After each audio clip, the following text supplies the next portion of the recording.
and welcome into the channel here on this Sunday afternoon, Sunday, August 25th. Got John Boy Beats here on the program. Very excited to have him in. We're going to draft at least 2 Best Ball Manias, maybe 3. We'll see. We will see the vibes, but I'm behind. Need to remind you, if you have not signed up for Underdog, John, believe it or not, there are people who just hang out and listen to these streams who are not signed up for Underdog. This is your time to create an account and do your first time deposit. It'll probably be the only time they run this all year. $1,000 deposit bonus match, which is pretty nice. John, welcome to the show. Welcome to the channel. How you doing, buddy? I'm good, man. I'm glad we got to make this work on a Sunday. Like you said, I was having trouble getting on with you on the weekdays, but we're making it happen. Yeah, I am gonna try. I've been doing this every day since Monday. I've gotten on for at least one draft, at least one stream. I have 34 Best Ball Mania 5 entries left to go.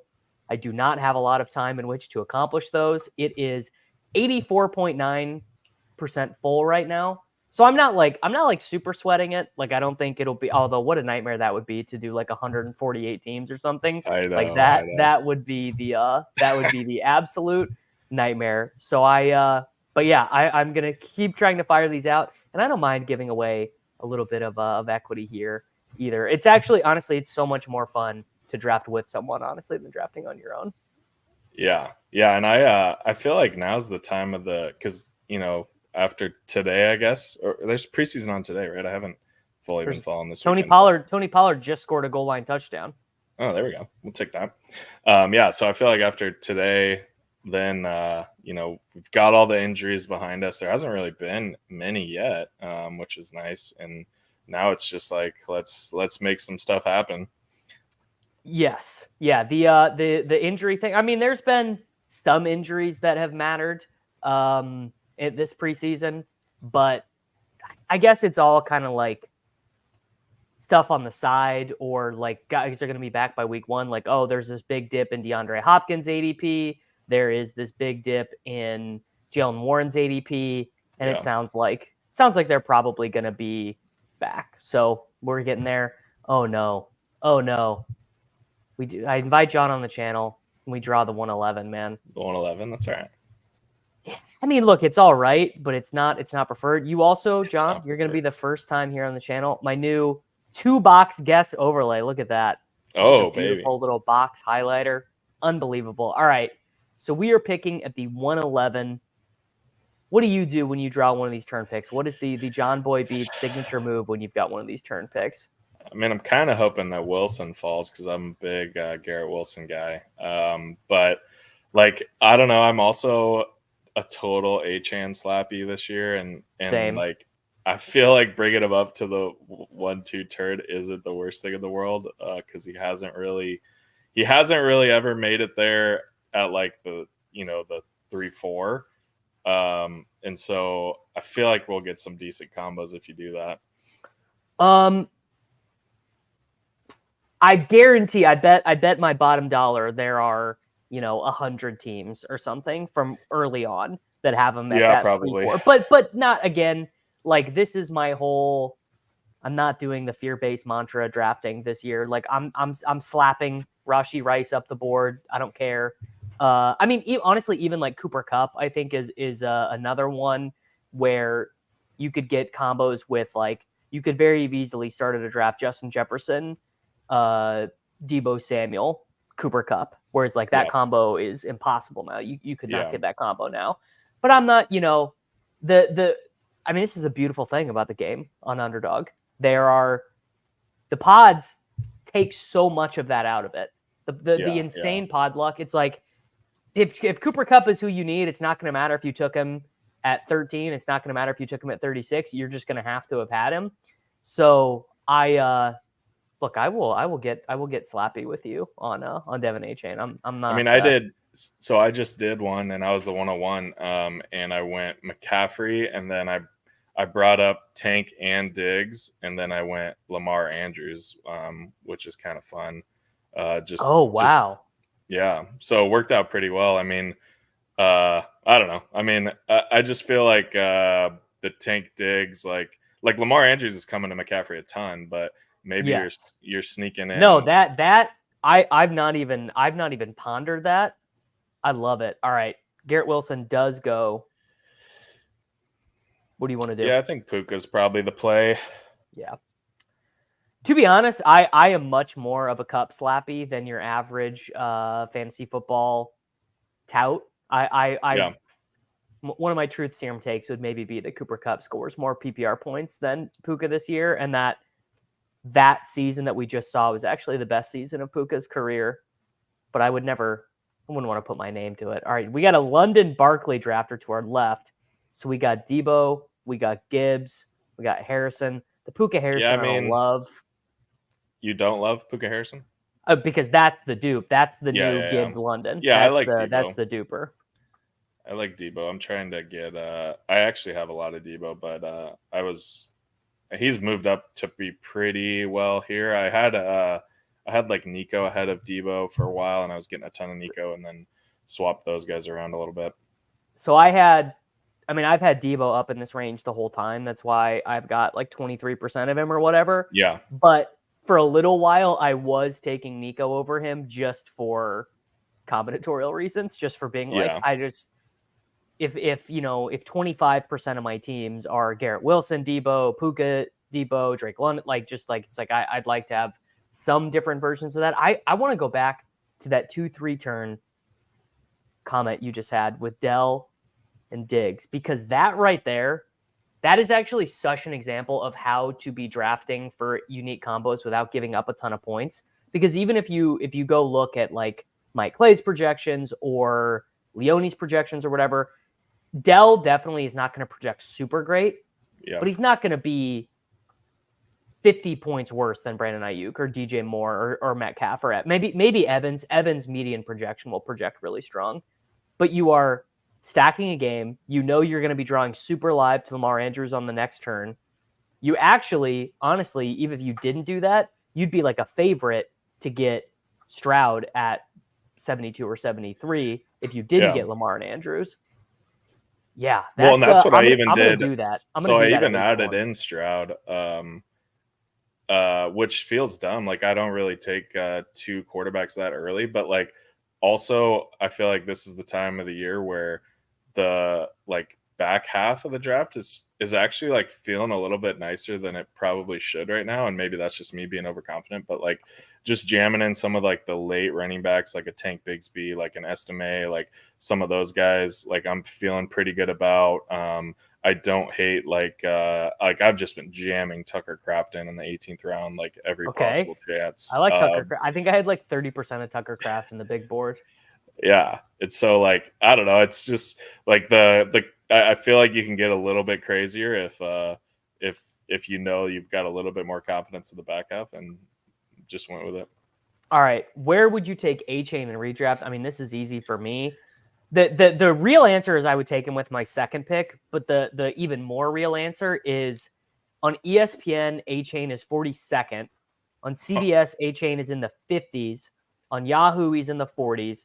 So the real answer is, even in a 10-team league, I think you probably push it to the third round, unless I mean, you're going to know your league better than I would. I'm taking A-Chain in every home league. I'm in. Yeah. He's on Yahoo. So I would say third round. I would say third round, but if you wanted to take him in the second, I wouldn't say it's bad, really. Yeah. I would. Yeah. If the ADP, like I haven't studied the ADPs at all on there. I've got to work one coming up on Thursday or Friday this week, and it's actually a 14 teamer, and I'm like, oh man, like I wonder who that favors, the guy that has like 200 plus players ADP memorized on Underdog, or my fellow work members. Oh, that's I mean, it should favor you. It should favor you, because you should be able to find points in like the 12th round in a way where I did a home league with some guys here in St. Louis, and it was like a real experience. Like I am the weird one, I'm these people are normal. They have normal lives, and I'm the weird one for like having like real opinions on like Trey McBride versus Dalton Kincaid, like I'm the weird one. What's the optimal strategy for keeper leagues? It's always just keep the best player. That's always my take. It's just like, if you have McCaffrey in the first round, just keep him again. That's where I'm at. All right, we are about up on the clock. We've got Puka and Debo. No one ahead of us has tried to do the Kelsey Mahomes thing yet, or push Mahomes in general. Of course, very rarely. I bet that's combinatorially so unique. The Michael Pittman drafter being the Justin Jefferson drafter. That's gotta never happen. Those have to be some of the lowest combinatorial running backs early. Yes. Yeah. Justin Jefferson. So are you Kelsey Mahomes or are you Rice Mahomes? In this room, we can get away with either because we've got 4 no badges. We've got Dell, Rice, Diggs, Kelsey, Laporta, all of those guys there. What do you want to do? I mean, I kind of like Rice Mahomes better. That's what I've been doing here. Well, you don't have to sell me too hard on that. And we are also in a spot where if we like the way it's setting up, we can take Hollywood at 62. We don't have to. Yeah. Or if we pass on Hollywood at 62 and we have Mahomes, there's like a 6% chance or something that he comes back around to us at 83, which is pretty nice. Wow, dang. Jeez. You don't see, I guess this is the new reality with Rice getting pulled up is that often this turn drafter will, oh my God. Jeez Louise. Man started Drake London, Saquon Barkley, T. Higgins, Rashad White. All right, let's take Patrick Mahomes. Maybe a slight thought there of calling an audible after making that pick and taking one of the Texans guys, because at pick 83, it depends on what the Texans or after the other guys do at quarterback. I've seen Stroud go at that pick before. It's obviously pretty infrequent, but one of the regrets I'm having as we are 12 days away from the season is not being more into the Texans. Ben Gretsch has made this point. It's like the Chiefs probably have better 90th percentile outcomes than the Texans because Mahomes is probably the best quarterback. But they're going to be treating at least some of these regular season games like a preseason game, like a home game to the Raiders when they're up 28-3 at half. It's like, okay, well, we can probably play Carson Steele in this game. Whereas the Texans haven't accomplished shit yet. They're going to try and get Stroud an MVP.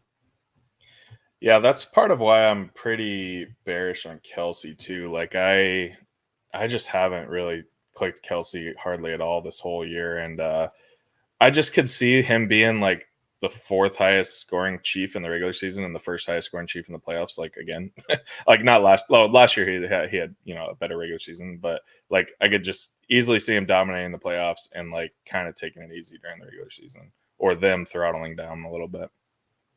Yeah, I suppose it'll really be. Is there another team in the AFC challenging them for the 1 seed? Because they will for sure want the 1 seed again. Having to play that extra playoff game last year. If you are an old team, if you are a 36-year-old tight end or a 34-year-old tight end, and Chris Jones is like 29 now. Like they are a slightly older team now. They definitely want the 1 seed. So if the Bills and the Bengals are really pushing them, then maybe. But yeah. Don't get me wrong. I'm insanely high on Kelsey and the whole system. Part of that is just positional stuff, though. Like that Sam Laporta is the only tight end last season who scored more than 6 touchdowns. That's a fucking crazy stat. Yeah, that is crazy. What the hell? Yeah. Texans are gonna crush, and I do not think Diggs is washed.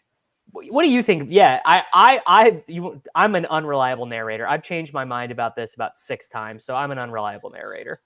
Yeah, I've been pretty consistently Nico Tank Diggs is like my preferred way of playing that team. And I think it's just mostly based on like taking the guys with a little bit more juice before Diggs. Like even if like all the metrics go towards Diggs, like I think I'd just rather have Tank if they're the same price, because like youth and like, just got a little bit more pop, probably a little bit more left in the tank. But I haven't taken like an incredibly hard stance against Diggs. Like I definitely try try to mix them all in. And one of my like favorite things to do, because for a while I thought Stroud was going way too early, and now that he's in the 70s and sometimes gets to 80, I think that makes more sense. But For sure. just like double tapping, like taking Nico, and then like in the 3-4 taking one of them, and then just not even taking Stroud, and just having like the two Texans guys, and doing things elsewhere,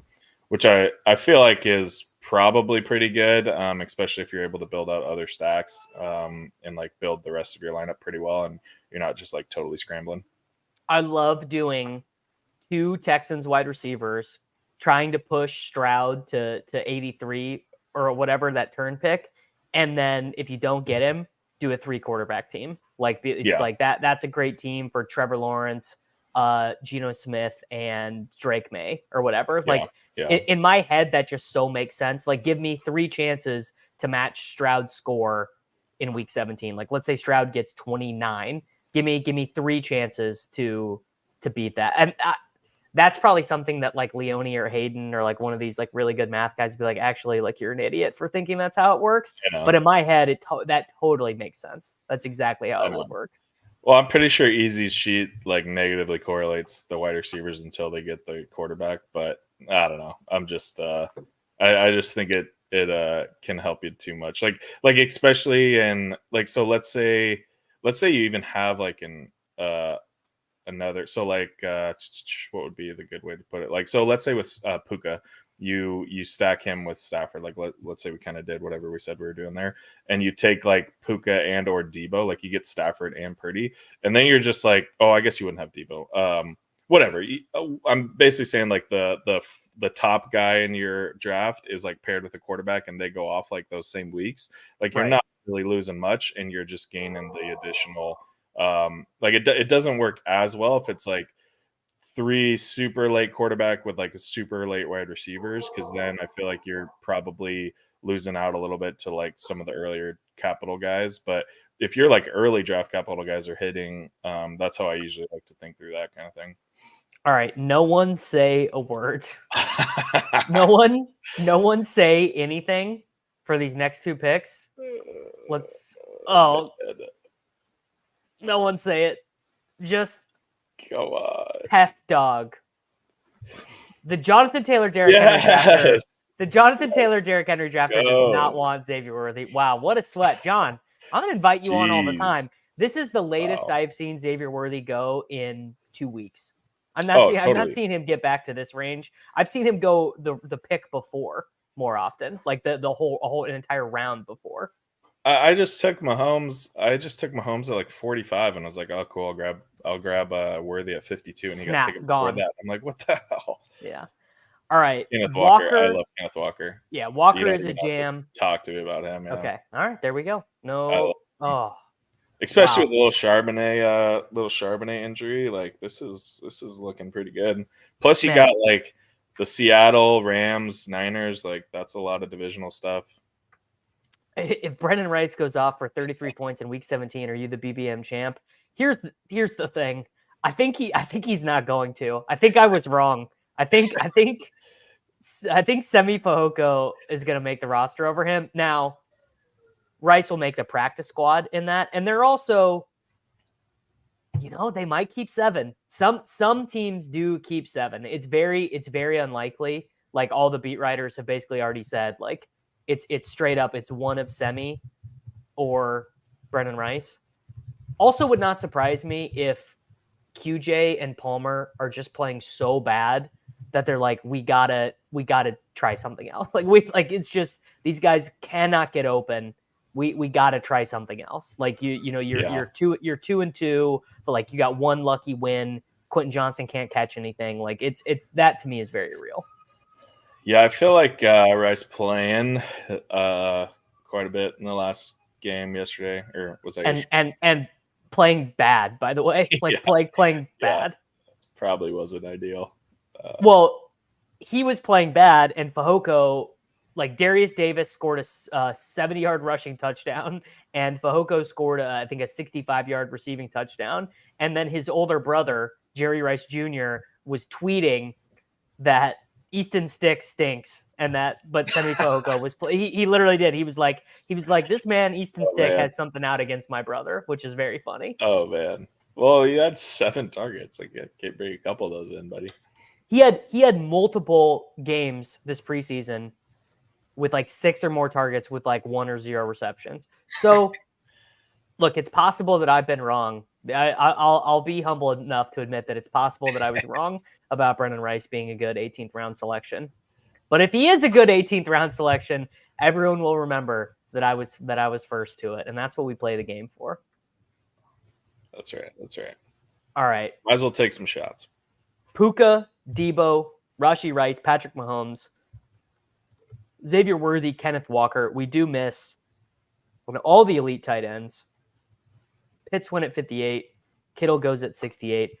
I mean, to be honest, I do hate that. I'm a big elite tight end guy. What have you been doing this offseason with the elite tight ends? Yeah, I like the Kittle range, or like specifically Kittle better. I've usually been liking just basically taking Andrews and Lamar and then taking Kittle, and those are probably my 2 bigger stands. I don't really prioritize Kincaid when I get Allen, which may be dumb. If he's there, he's there, but I don't like reach for him. He has been falling to Allen a lot more lately, which has been. But, I don't know. My take's kind of like there's a lot of elite receivers or elite tight ends. So then if there's a lot, then there's less that are actually. And there's none. But I don't know. I mean, I think it has more to do with if like Bowers is real, if Njoku can like have another good season with quite a few spike weeks. Man, that's a pretty big one. Like, what version of David Njoku is the real one? Because if David Njoku runs back his Flacco usage, regardless of who's the quarterback, like, the market is insane. Like, everyone played bad.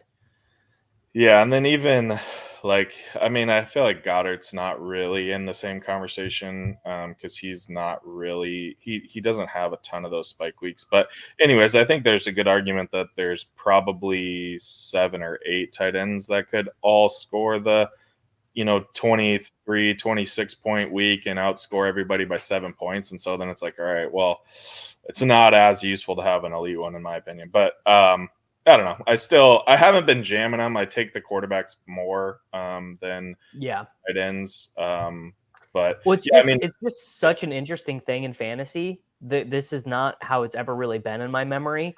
But a bunch of the elite quarterbacks are the ones paired with the elite tight ends. You've got Allen and Kincaid. You got Mahomes and Kelsey. You've got Lamar and Andrews, and you've got McBride and Kyler, that's just like such a unique thing for fantasy football where you're either trying to mix and match those guys where you're going to end up being behind at wide receiver if you do that, or you take one or the other. So you take McBride, but you don't take Kyler, you take Andrews, you don't take Lamar.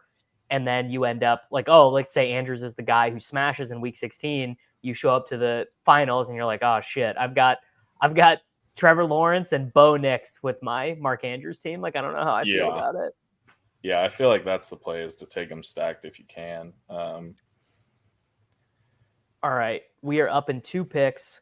We have 1 quarterback, 1 running back, 4 wide receivers. Could definitely take either of these tight ends here. They're like right next to each other. This is a good running back pick, obviously. I'm kind of slappy with Tony Pollard right now.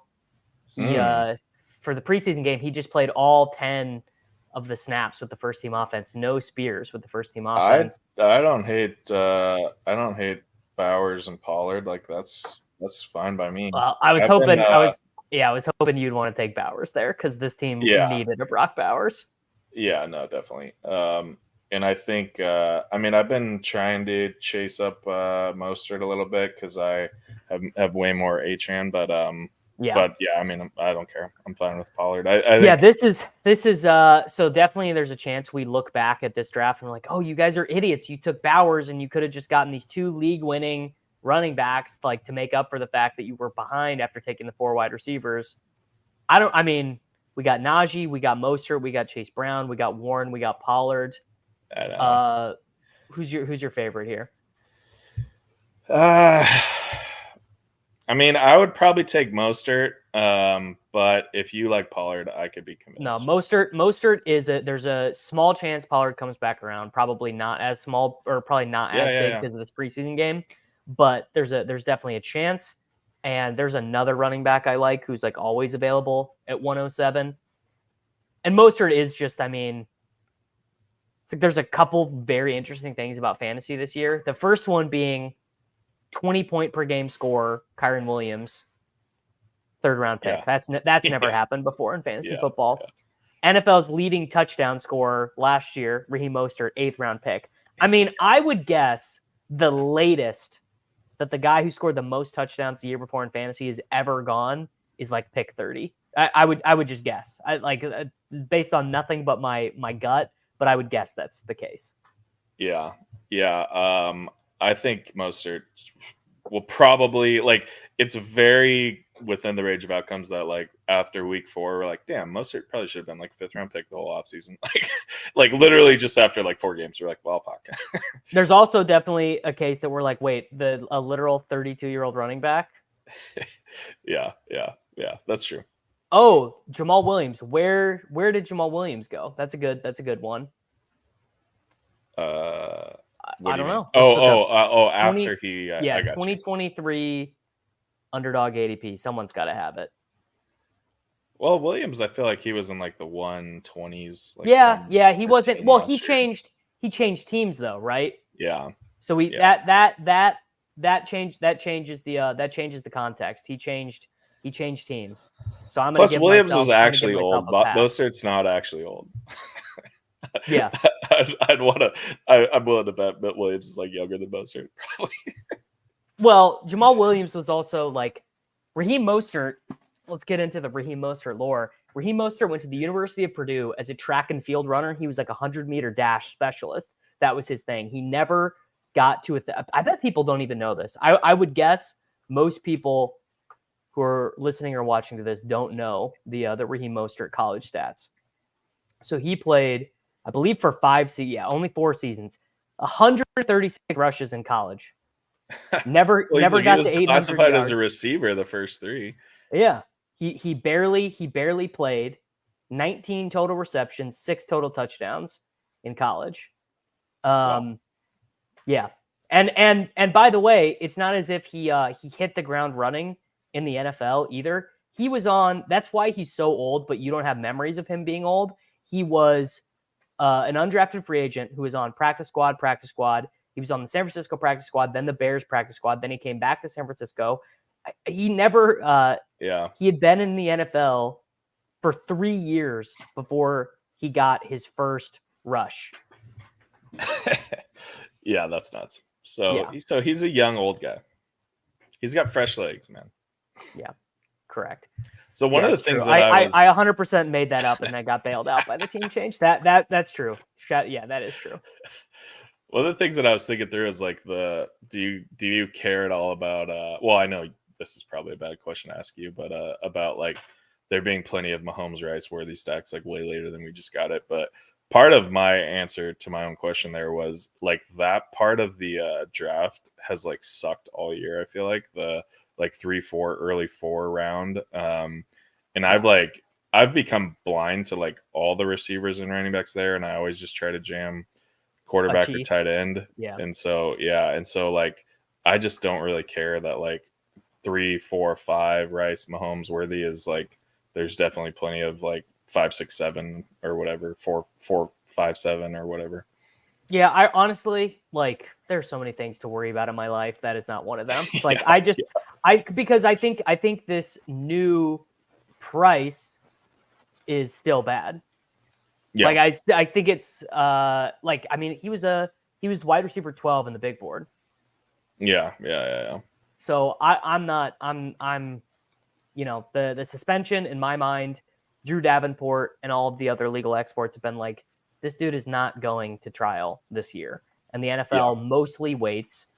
That suspension that Zay Jones just got, even though the case didn't go to court. I mean, the first off it was an incident from last November. It's a team suspension though. That is not we should be clear about that. That is not an NFL levied suspension. That is the Arizona Cardinals suspending him. for 5 games. So and the Kansas City Chiefs, they do not have a great track record I was just gonna say with behavioral guys in the building. I don't believe that they will be suspending Rashee Rice for this incident because they care more about winning Super Bowls than traffic safety. Yeah, damn, we got a bigger Dontavian Wicks slappy than me in here. I was gonna say, yeah. I mean, I probably would have taken Wicks at this 110 spot, but this dude said. Well, I was gonna recommend it at 107 because Love was right there at 112, but we'll see. All right, we are spoiled for choice at running back here. Moss, Dowdle, Brian Robinson, Spears. I mean, I'm trying to get more Dowdle. So my bags are packed there. Are you a Chase Brown slappy like me? Yeah, but I would prefer Robinson. Like if you're gonna skip Dowdle, I'd probably prefer like Robinson. No, I'm taking Dowdle. Yeah. I'm chasing Dowdle all the way up at this point. All right, now this is going to be a huge inflection point for if we win $1.5 million or just like $100K. Yeah. Because we need to decide if we want to do Debo with Purdy, or do we want to try and set up something later? Set up Herbert, set up Watson, set up one of the rookies, or do we? What about Stafford? Are we lined up near Stafford with Puka? Week 6 bye? Oh yeah. I mean, we could do a 3 quarterback team. The other thing is that I kind of like Purdy. Yeah. Depending what you feel. Go ahead. Well, there's a huge drop off at running back after Spears goes. To me, there's like a cliff size drop off. Yeah, but I feel like we've got 3 good ones, and the window is like I still think there's a really fun window like in the 150s, 160s that we could tack on too. All right, let's do Purdy and be done. Yeah, let's do Purdy and be done. All right, so we've got through 10 picks. Puka Nacua, Debo Samuel, Rashee Rice, Patrick Mahomes, Xavier Worthy, Kenneth Walker, Brock Bowers, Raheem Mostert, Rico Dowdle, and Brock Purdy. That is a good team. We're on the way. We are on the way to 1.5 million. Yeah, we are really cooking right now. This is honestly like no cap. This is one of my favorite teams that I've drafted in like the last month. It just kind of getting Worthy at 59. I mean, what a sentence. Getting Xavier Worthy at 50. He used to be like ADP 65 just all the time. Yeah. So we've got because like the window I love is like like Chandler Algier, I like that. And then Braylon Allen and Khalil Herbert, Jalen Wright. All those guys. I even don't hate Antonio Gibson. Then even Gibson, Tank Bigsby, Tank Bigsby, even Vidal, I'm fine with. Like we could finish up with 2 of that group of like 10 guys I just rattled off, and that's totally fine. Oh man, I am steaming Kamani Vidal up my board right now. Yeah. I just need a confirmation that he could play a little bit and that the coaches thought he could play a little bit. And he looked really, really good in that preseason game. Yeah. What have you done with Dobbins to date? I was all the way out, like 0% of him in the big board, 0% of him in this, because John, I just thought he shows up to training camp. I thought it was going to be the same thing as Nick Chubb. He shows up to training camp. He's on pup. He can't play. It's like, oh, he's not running yet, but he's going to. And instead, it's like insane. He shows up and he's just like, yeah, I'm healthy. Yep. Yeah. I'm good to go. Yep. I'm fine. I'm the starting running back for the Chargers. So I'm taking him like 20 spots ahead of ADP right now. Like I'm just. Oh, really? Okay. Well, let's see let me look at where I've got him ranked. No, that's not I'm true. Just totally skipping him. I'm just totally same thing as you. I wasn't in on him. And then he got steamed like wherever he is now in like the 140s. And I'm just like, you know what? If a guy with back-to-back season-ending injuries kills me, like it is what it is. Like I'll get killed that way. Like I don't know. I would much rather just take Vidal and have some shots there now that we know he's got a pulse than try to like do the J.K. Dobbins thing. But whatever. I've never really been a Dobbins guy. Like even See, that's last the year, I thing is was pretty out on him. Yeah. I've been a huge Dobbins slappy like multiple years of this in the past. So it's a little bit of not like imagine this is the year he Yeah. finally gets there and I'm like out Yeah. at 140 or whatever. Yeah. It is pretty. I mean, this guy just got Zach Moss at 117. I mean, I am the biggest the biggest Chase Brown slappy on the internet, I think, but yeah, I'm really trying to even that spot. I mean, I've taken Chase Brown in 3 big dogs, so my like actual dollar exposure is insane on him. But I am trying to take more Zach Moss. Yeah, I mean Chase is starting to fall again too. I think there's was like a little bit of a reporting about back to a 50-50 split or whatever. So like he's definitely going where I think he should be. Like I'm totally fine taking him where he's at right now in that group of like all the dudes there that we were just picking in. But if he was gonna like try to creep up even further, that was gonna be a little bit tougher. But yeah, I think Brown where he's at right now was totally fine, and I was trying to beat that for a lot of the last like month, trying to see him falling into this zone. I think that was like the right way to play it. But I mean, at this point, I would just feel so bad if Chase Brown is like total slap city and just like doesn't do anything that I've got to get like an 8% safety blanket on Zach Moss. Yeah. I can't not have any. Yeah, this is so true. Chargers week 1 running back situation. It's like I'm gonna be like watching those snaps like Zapruder film. Like who came in, who blew a pass block? Did like Gus Edwards still get the goal line work? Is Vidal playing in passing situations? Is he playing at all? Is he a healthy scratch? I mean, I could definitely see Vidal being a healthy scratch for Jarrett Patterson in week 1. Yeah. And playing like week 2 or week 3 or whatever. So we probably got to look at a little receiver action here, huh? Yeah, there are a couple guys that I like here, so I think we're gonna be okay. By ADP, Judy, Gabe Davis, Mike Williams, Darnell Mooney, Michael Wilson, John Dotson. Okay, Gabe Davis was the one I wanted, but we there's still some guys. There's still some guys. Yeah, I mean, I don't like. It looks like you don't have a ton of Mike Williams. I like Mike Williams a lot. No, but my third eyes are always willing to be open for sure. I think for Williams, it's more of just like I get it, like injured, big guy, whatever. But like he's also started the season at like ADP of like 99, and nothing about a situation changed, and now he's off the pup, and it's like okay, well, whatever. So yeah, I feel like him, and then I mean, I saw you have Leggett up there high. I love Leggett. I don't even like Leggett truly, really, but it's just like I will take. Is there a tight end or running back? No, I think you're right. I think we do take wide receiver. Yeah. Like I don't even really love him as a pro. Actually, I hated him as a prospect. He's like the exact opposite of what I like, but he was a first round pick. Yeah, exactly. Like first round, like we were like Brian Thomas Jr. goes like literally 60 picks ahead of him, and that was, or it's like it was Worthy, Brian Thomas, Pearsall, Leggett, and Leggett and Pearsall are just left for dead. Yeah. So what's your? Are you trying to get any Ty Chandler action? That would be the only guy I would stay out here before Leggett.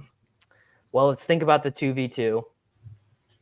So it would be Leggett and Ty Chandler versus like hopefully Jaleel McLaughlin, and yeah, I don't know. Let's do Ty Chandler. I did just take him in a big board, but I like him. I like the Vikings offense. I like KOC. Yeah. I'm kind of in on. Honestly, I am kind of in on Darnold, which is a crazy sentence to say. Yeah, I mean, what have you been? Have you been taking a lot of Jefferson? Yeah, I think I've got here. Let's get an updated number. I've got 20.7% of Justin Jefferson because I take him over. Okay. I take him over St. Brown and Chase. Yeah. Okay. I've been doing the same thing. I just don't. I just live in the back half of the draft for some reason this whole summer. But Yeah, I think I've got like 16 or 17% Jefferson, but and I still so I'm like the most underexposed player in the world with to Amon-Ra. Like I literally don't even know if I have a share in BBM, and I think I've got like 2% in 1,000 drafts or whatever I'm at right now. So that's definitely, you know, a little bit potentially a leak there, but whatever. I just feel like Jefferson's like, I don't know. It's just like he's the best wide receiver in football. He shouldn't be. Exactly. He's the best wide receiver in football, unless like his quarterback is Josh Rosen or you know, if Gardner, like theoretically, if the Vikings traded for Gardner Minshew, like let's just say the Raiders get sick of him and they trade a conditional 4th round pick or whatever for Gardner Minshew, wouldn't everyone feel stupid for taking anyone else over Justin Jefferson? Yeah. I think Sam Darnold can replicate Gardner Minshew. That's my personal belief. Yeah, I'm not worried about Darnold. I mean, I think KOC is just a stud and they'll figure it out. And if not, then freaking who knows, Mullins or Dobbs or whoever the hell they'll find that will play. Yeah, like, Dobbs came in. Yeah. Dobbs came in like off like a spaceship, and like Justin Jefferson was smashing with him. Like it's just I think it's a real don't overthink it spot on Justin Jefferson. Yeah, so I was jamming the puppy 3 was crazy for Jefferson. Like I don't know, I was like just going crazy on the puppy 3. I maxed it, like just trying to do. I did like 10 to 15 at a time. Like I was trying not to think, and I was just trying to take like good players. Sure. And I got 26% Jefferson in that. Sick. And that was with like consciously sprinkling a couple chase teams in there. Like when I knew I'd just taken like 5 straight Jefferson shares or something. That's pretty funny because I auto drafted. I set up rankings with like Chiefs player, like with like Worthy and Rice and Mahomes really high, just to kind of see what would happen. And I auto drafted a bunch. Let's see here. I wonder how much I got to check because obviously I put Jefferson super high up in there. I want to see how much exact exposure I got there. Tournaments only, puppy 3. Not as much as 23%. 23%. So not as much. I should have just moved him up to 1. Yeah, I like basically auto drafted it. I did. I like the only thing I did was I would just take whatever receiver I took, I would just start the quarterback, and then just keep going. And it got a little bit squirrely sometimes. Like I've definitely got some 3rd round Sam Darnolds in there because I couldn't get back to whatever the hell I had to get back to in time. But yeah, for the most part, that was pretty fun because I would basically just take like top of my queue or whatever, you know, made sense for what the numbers looked like on the team, and then just try to look for a correlated quarterback when it got close. And that's what the star method is there for. It wasn't as stressful as it should have been, I would say. Yeah. But I'm sure I've got some dead teams, but whatever. Yeah, I'm sure I would be shocked if any of my 91 auto drafted puppy 3 teams gets there. But if it does, it'll mean that Justin Jefferson and the Kansas City Chiefs scored a ton of points. All right, our running back queue. It's getting pinched. I wouldn't say it's getting quite demolished yet. There's going to be at least one guy that we like, and Leggett is still there as well. So yeah, we definitely need all the way back around. Well, because like, do you have any late receiver guys that you're liking better now? Yes, there are 2 guys that are, when I need a wide receiver, are like automatic for me at these ranges.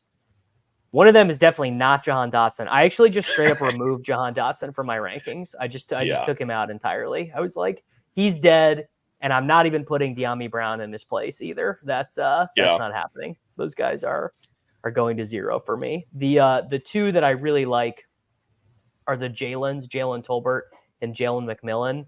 The Tolbert drumbeat, it's like he's like working out with Dak all offseason at his house. Dak's like, oh, that's my guy this year. He's going to be the guy who takes the next leap, yada, yada, so on and so forth. Yeah. And then the McMillan stuff is just like, I don't think you're allowed to be a best ball streamer if you don't have like 15% of Jalen McMillan. I think it's pretty straight up, but we might not have to take either one of them because we might get I'm realizing that of this 14.5% Xavier Legette, a lot of it has got to be like way ahead of ADP. A lot of it's got to be because I just start to click him. Well, and I was like, I don't know. Dang. I feel like I'm decently in on Bryce Young this year, which may be dumb. Interesting. All right, you good with Legette? Yeah. Okay. All right. Welcome, Xavier Legette. Honestly, I would really not take Dotson, even on a hurt. I really wouldn't. Like, I guess in the 18th round, because I took some Johnny Wilson teams and it's the same thing. But even then, I don't know. I still I'd rather have Johnny Wilson, really. Yeah. I don't think Dotson's like people were, moving down Devontae Smith a couple picks or whatever because I'm like, it's not going to matter. Yeah, not doing that. All right, we can take Tolbert or McMillan and really push and make this actually. That might be a good idea because then we can make it a 6 running back team. I think that's probably what we should do. Yeah. Yeah. All right. Do we have any correlations? Well, McMillan correlates with Legette. We don't have an Eagle. I'll let you choose. Tolbert or McMillan. Let's do McMillan. Jalen McMillan, welcome to the team. All right, so we can maybe even be done selecting wide receivers there actually, because that's pretty strong for your wide receiver 6 and 7, Legette and McMillan, the two rookies. That's not bad. We already got a strong stack. I mean, so we have I think 4 picks left. Yeah, we have 4 picks left. We need at least one more running back. Running back is going to be fairly thin when it comes back around to us, like that group of guys. Bucky Irving, Braylon Allen, Ray Davis, Antonio Gibson are all going to be gone. And Marshawn Lloyd apparently might be going on IR. Might be going on the short-term designated for return IR. Which is not great. I saw somebody post in Discord last night, like, should I be concerned if my highest owned running back is streaming on Twitch right now? Apparently Marshawn Lloyd is on Twitch last night or something. So that used to be AJ Dillon's bit. Dillon, dude. that used to. So he's just stealing bits from his teammates. Yeah, he's just doing the virtual farmers or whatever. Jalen McMillan reminds me of their 6'1", 195-pound wide receiver who was overshadowed by a star wide receiver on a championship caliber college team. Hint, he wears purple and the number 18. I'm not going to go that far. Stylistically, it doesn't ring that true to me. I don't know if I have got a great Jalen McMillan stylistic comp, but I'm not going that far. But he is a very good player, and I think he will probably score more fantasy points than Chris Godwin this year, is my guess. That would be nice because I don't have much Godwin. I've been kind of staying off of him. I don't know. I feel like he falls in a spot where I'm way more excited about like the 3 or 4 receivers right after him that I just don't click him that much. But yeah, he's the guy that is definitely. I'm seeing some steam. He's back in the slot. Blah blah blah blah. But yeah, I don't know. I just don't take him. Well, it's he's not the hot new thing anymore. Chris Godwin used to be the hot new thing, and now he's the dust. It's like, oh yeah, we used to love Jarvis Landry, like Dolphins Jarvis Landry, like, oh, we can't wait to get that PPR scam going. And then he turned 27 and went to the Browns, and we were like, trash, done with you, throw it away. Jarvis Landry, over it. It's like once a guy turns 27, we just don't care about him anymore. Yeah, these are the rounds where I feel like you were saying how you just deleted Dotson. Like, I feel like I've deleted like 10 or 12 guys from these rounds out of my ranks completely. It's total best ball brain that ADP even matters. Like, why is there any reason for Marshawn Lloyd's ADP to still be here? I would take Carson Steele right now straight up ahead of Marshawn Lloyd. I would take Luke McCaffrey right now straight up ahead of Demarcus Robinson. Like absolutely no questions asked, it's like the Wandales, the Thielens, like Demarcus Robinson, just like all those guys just deleted.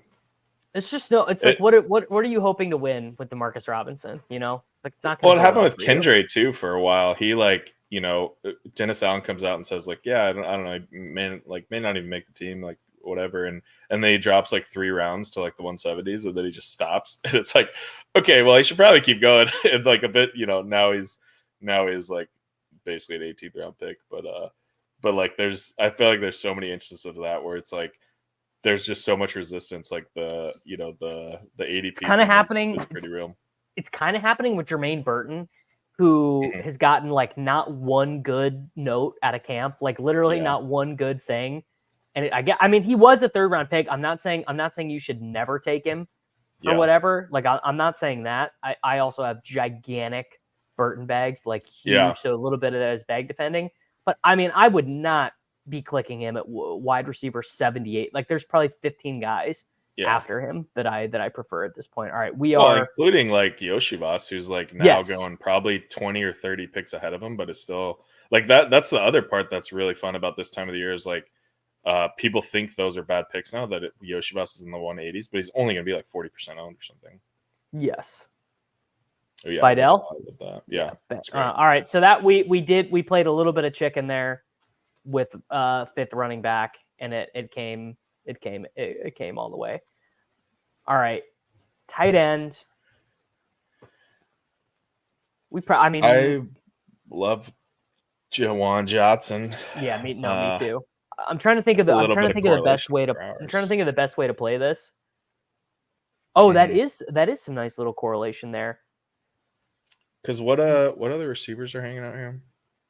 It's like McCaffrey, Burton, Marvin Mims, Yoshibas, Whittington, Boyd, Patrick, De'Ami Brown, Roman Wilson, Jalen Naylor. Yeah. I think we do the tight end now to leave us some optionality because we might decide we want a 3rd. Yeah, for sure. Let's check the bye weeks. Week 12. Okay. We're good. Yeah, Johnson's another guy similar to should be a 13th Mike round Williams. Pick. Yeah. He fell all the way back and then like bumped forward 6 spots when he's off. It's like, okay, well, that's strong. I do not draft any Kylan Granson.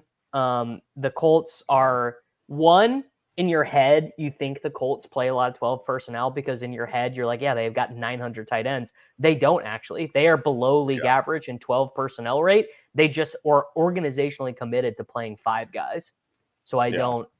I mean, here's how I think about the Colts. Even if you could draft like them as an aggregate, Colts like tight end 1.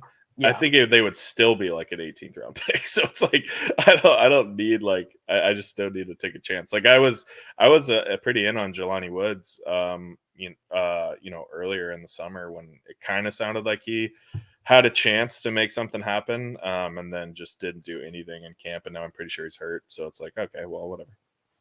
I believe that they avoided cutting him by doing the injury reserve settlement or whatever thing. So. Yeah. The reason, what were we talking about?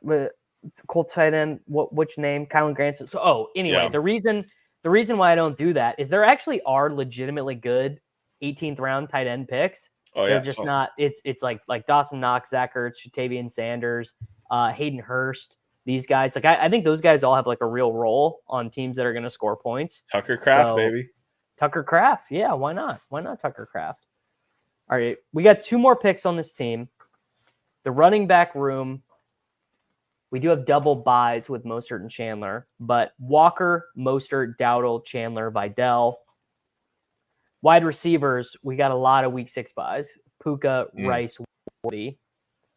Then Debo, Mike Williams, Leggett, and McMillan, they both have a week 11 buy. That doesn't matter that much. So we got to decide. We basically have 2 luxury picks, but we have to decide, do we want to take another wide receiver? Do we want to take another running back, or do we want to take a 3rd tight end with a kind of sketchy tight end room of Bowers and Juwan Johnson? Yeah, I don't know. I kind of feel like we should lean in that our tight end room is strong. Yeah, we made it. We made our bed.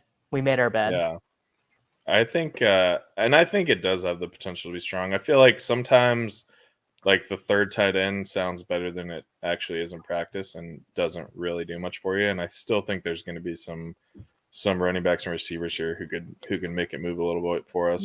That's so true. It's total loser logic. And I fall for it sometimes where it's like, oh, if I have a weak tight end room, I'll just add a 3rd and then I'll ping pong and then I'll get to the finals with, Dawson Knox. And it's like Dawson Knox scored 67 half PPR points and did nothing for you. Yeah. Well, and it's fine if he's if they're correlated. I think that's better. Like if we had taken, Josh Allen and we're tossing in Knox as a third tight end, like that's way better in my opinion. But yeah, I just think tight end, like my argument to everybody that is like, even like Crutches was DMing me about the Badge Bros contest, and we were trying to figure out like what made sense in that. Because that was a fun little thought experiment. But he was kind of leaning towards like taking 4 tight ends at the end, and I was like, just take 3. Like tight ends suck. Just take 3 at the end. Like no, in the Badge Bros, I was taking like McBride, Laporta, and Kincaid all together. I don't know if it was good or bad, but that's what I was doing. Yeah, I like that. Yeah, I don't know. I was trying to lean against the tight ends, and I was doing more what Crutchers was saying of taking them late, but I was like, I don't think you need 4. Like they all suck. Like don't take more of the sucky players. Like just take 3 of them. These people don't know. K Pizzo 85 does not know that he needs to shut up when he's talking to the slow puppy winner. You know, right. apparently K Pizzo doesn't know ball because he doesn't know that John Boy Beats was the champion. Yeah, embarrassing. All right. Yeah, you know what's funny? So I had 2 finals team. I had one in BBN and one in the slow puppy, and they had overlap of like there was probably 7 similar players between them, and they were drafted. Like my BBM team was drafted in like pretty sure it was like June something, and the slow puppy was later. It would have been like end of July or whatever, like it was this year. Yeah. And I don't know. It's just nutty to me that I had 2 teams make the finals. They're pretty similar, and they were both you'd expect 8 weeks apart. You'd expect there to be a large overlap of finals teams because of the way the pod system works, but it is crazy that they were drafted so far apart. I would say like the more likely thing is like, oh, they were like literally drafted like the same week or whatever. Yeah, exactly. All right. The end of wide receiver has gotten a little bit. Oh, all right. I didn't know we were drafting with assholes. Carson Steele went pick 194. I was like, this is a Carson Steele ass team. Shit. What other running backs are there right now? Because it's so bad now. It's like Estime. Yeah. Yeah. I mean, Washington is like my current favorite click du jour.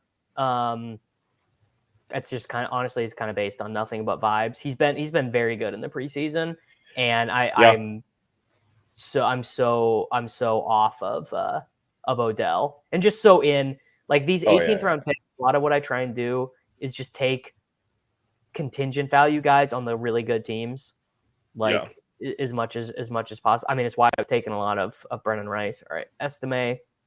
I'm open to anyone. No, I like Malik Washington. I don't have a ton of them, so I like adding him on here. Especially he's in there with Mostert. Like, still got the Miami blow up week. Like maybe Waddle gets hurt or something. Bro, Samson Nakua. Of course he's got juice. You guys thought Puka's brother wouldn't have juice? They come. I did some deep diving on Puka this offseason. He comes from a whole family of athletes. He's got uncles. He's got uncles who were professional athletes. I'm forgetting the sports. His dad was like a trainer. The juice is very real. All right, that was a good team. I don't know. Yeah, I like that. These are. We ended it with some thin stuff. I mean, Vidal is a lot of rookies on this team. That's what you do. But that's all right. Yeah. All right. Puka Nacua, Deebo Samuel, Rashee Rice, Mahomes. Pretty much windmilled all those picks in. Worthy, windmill. Walker, windmill. I can never bring myself to feel bad about taking Brock Bowers. I really can't. Mostert, I think we're both trying to balance out our exposure. Not balance. I mean, no balance. Yeah. One, I did mean to mention this right now. One thing I am trying to do a little bit as we end best ball season is draft Jalen Wright and Raheem Mostert together on teams, that's the A-Chain insurance of being like, nope, actually A-Chain, it was the slappy all along. Like A-Chain was the slappy play the whole time. And, either he gets injured or just can't. They turn A-Chain into Dexter McCluster because they don't want him to get injured, whatever. So I've been taking those guys together. Purdy, maybe slight regrets here about Purdy, actually, because it cost us at wide receiver. Like, we could have taken A.D. Mitchell. We could have taken Davis. Yeah, I think Purdy's a little bit slept on though. I feel like he's got the extremely good 30 for point. fantasy. Yeah, Yes. he's got the 30-point week in him, and nobody really talks about it. Well, the big difference between Purdy and all the other quarterbacks that Shanahan has had is that he runs a smidge. He is mobile a little Yeah, yeah, bit. yeah. He can Yeah. give you, 200 rushing yards, 2 touchdowns or whatever, which that sounds like nothing the way I'm talking right now, but compare that to, I believe Goff had negative rushing yards last year. I have to look it up, but I believe Goff had negative rushing yards last season. Yeah. Mike Williams, Ty Chandler, we're almost going to take Leggett right here. We pushed him all the way back around to 155. Jalen McMillions, Vidal, Juwan Johnson, Audric Estime, Malik Washington. Absolutely no thanks to KBA Ben for taking Carson Steele at 17.2. He must know. He must have known he was that was not a chance to get him in the 18th round. It's not going to pass on him twice. John, this is a good team. This is a very good team. Yeah, I like it. This has potential. All right, tell the people about the Friday newsletter because I think they are missing out on some quality information. Yeah. I write a newsletter every Friday. Substack, show me the data. I actually missed last Friday, so don't go checking it out too hard. But yeah, looking at a lot of my analysis is looking at ADP movement and trying to look at the look at the lens of players through the wisdom of the crowds and what does it mean? Are players still moving? If they have moved, what do we like them now? Stuff like that. And then just have a bunch of other tools that I put in there. A lot of I've settled in on my final scroll the F down list for the year, which is fun. I posted that onto Twitter, and I'll put that out this week in the Substack as well. So that's been a good exercise. Just kind of following some of the stuff that like Hayden and Winks did with the optimal kind of projection ranges, and then looking at the ETR stuff for the ownership projections, and kind of compiling all that together. So yeah, and then I'm going to be diving in. Like I'm already pretty deep into the BR streets, looking through all the data from last year for the battle royales. And so I'm going to be hitting that pretty hard this season with probably a post a week, about the BR slate and how to attack it. So really excited about BRs this week or this year. I don't know if you're going to be getting into those hot and heavy. Yeah, I will be in those streets. We'll be streaming a good number of the BR drafts, and I'm so curious about this. I'm big in on. I'm going to try and do these college football. I BRs just saw they posted those with Alex Harden from Establish the Run, and there's going to be like no data on those. Like no one's going to know what to do when they pop out. So I'm super excited for that.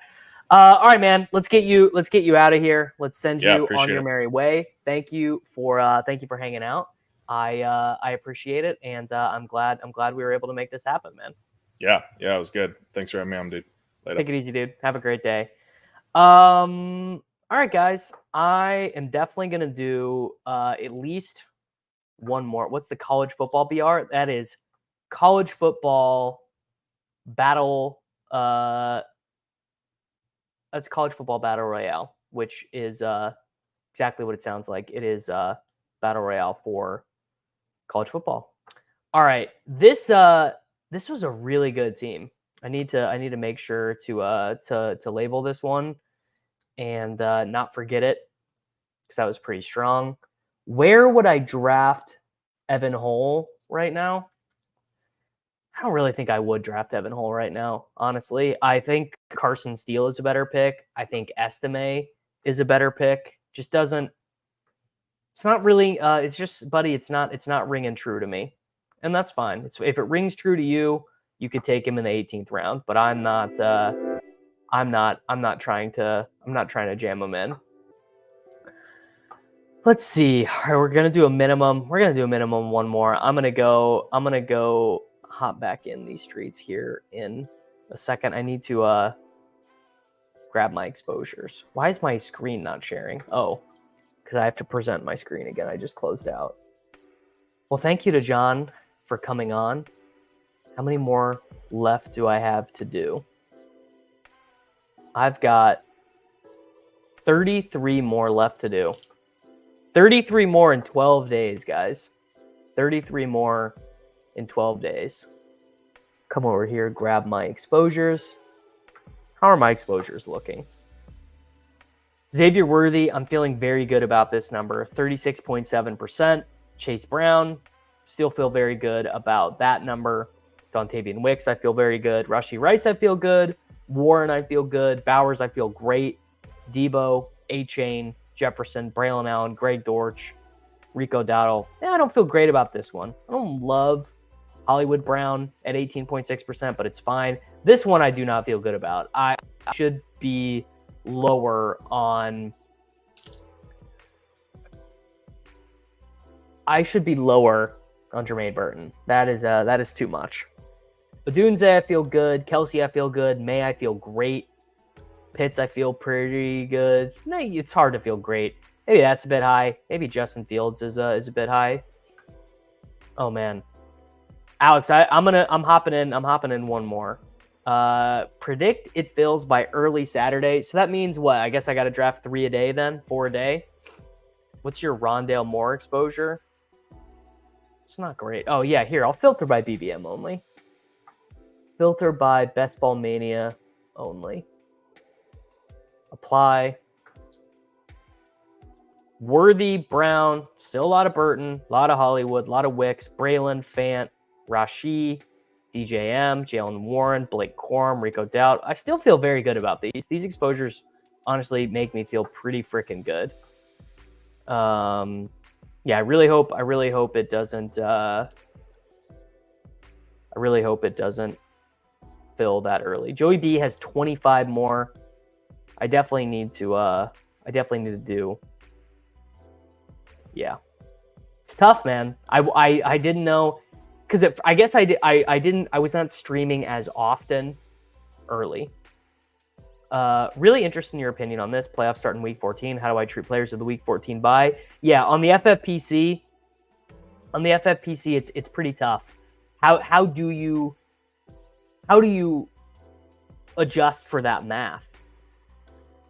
Honestly, I would say it's like a negative tiebreaker, where if it's at all close, like if you were thinking like, oh, do I want Lamar or Jalen Hurts? I think you definitely side it for Hurts. High hopes for Gibson. I mean, that's just my personal thing. I'll never give up on Antonio Gibson. You guys definitely don't have to. You guys don't have to follow me down that path. But I'm not writing the outs, and I'm not saying goodbye to Antonio Gibson forever. I'm keeping him near and dear to my heart. So I will get the Carson Steele leverage if I'm not a 0. Hard to say if he will be a 0 or not. Last year's winner did all 150 BBM second half of August and had like 25% Kyron. Yeah, shout out to Fareed. He's a real sharp guy, and he knows ball. And I do think, I definitely like drafting in August quite a bit. All right, let's see. What draft slot are we going to get? 1-7. We'll take it. Feeling pretty good about the 1-7. Pop this draft board up. I don't know if we'll be able to duplicate the magic that we just did with Mr. John Boy Beats. The John Boy Beats draft was really good. General Blue finished a week and a half ago. Yeah, I mean, I think optimal pacing. You really should be doing like 1 a day when it sucks, like in May and June when it just like sucks. You should be doing like 1 a day, and then when training camp starts, you got to be firing. You got to be absolutely firing. Is my kind of perspective. What is the argument for Blake Corum? Argument for Blake Corum without trying. He is one of my highest owned players. I mean, that one, very simple. He's like just a nutted handcuff. There's not a third running back that matters at all on the Los Angeles Rams. How much Imani Bailey? Stone 0 on Imani Bailey. I've not seen one projection have him make the roster. Has he even played? Has Imani Bailey even played in the preseason? I wasn't even, I was paying more attention to Louis Reese Zamet. Yeah, most recent thing I see about Imani Bailey is that he got drafted in the UFL draft by the Birmingham Stallions. Doing any big dogs today? No big dogs. No big dogs. Someone is asking for my Rome exposure.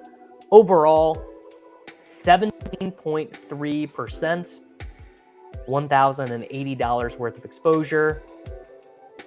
Do the right thing here. D0724. You want to take Breece Hall. He does. Oh, beautiful. All right, Justin Jefferson, welcome to the team. God, I love it, man. I love these rooms. Nothing like drafting in August. How is the new puppy? The new puppy is great. She's got a lot of energy. She was actually just being very cute before I started the stream. My wife was running some errands and I was hanging out with the dogs. I woke them up from a nap. I took them outside and they were super sleepy. So they were just like kind of like waddling around. It was very cute. Having a new puppy, 10 out of 10, would recommend. It does mess with your sleep a little bit, but it's great. Yeah, the puppy 3 is fantastic. See any other weird picks in here? Jahmyr Gibbs at the turn. Jahmyr Gibbs and Deebo Samuel. All right, week 17 correlation. Can't hate it. What am I even realistically hoping for here? It's such a unique position. Yeah, all the rooms are soft. It's true. The rooms generally are fairly soft, but they're soft, but ADP is better. You have to weigh that out. Like, just in general, like even like an auto drafter in this spot can really hurt you. Bang, Nico Collins.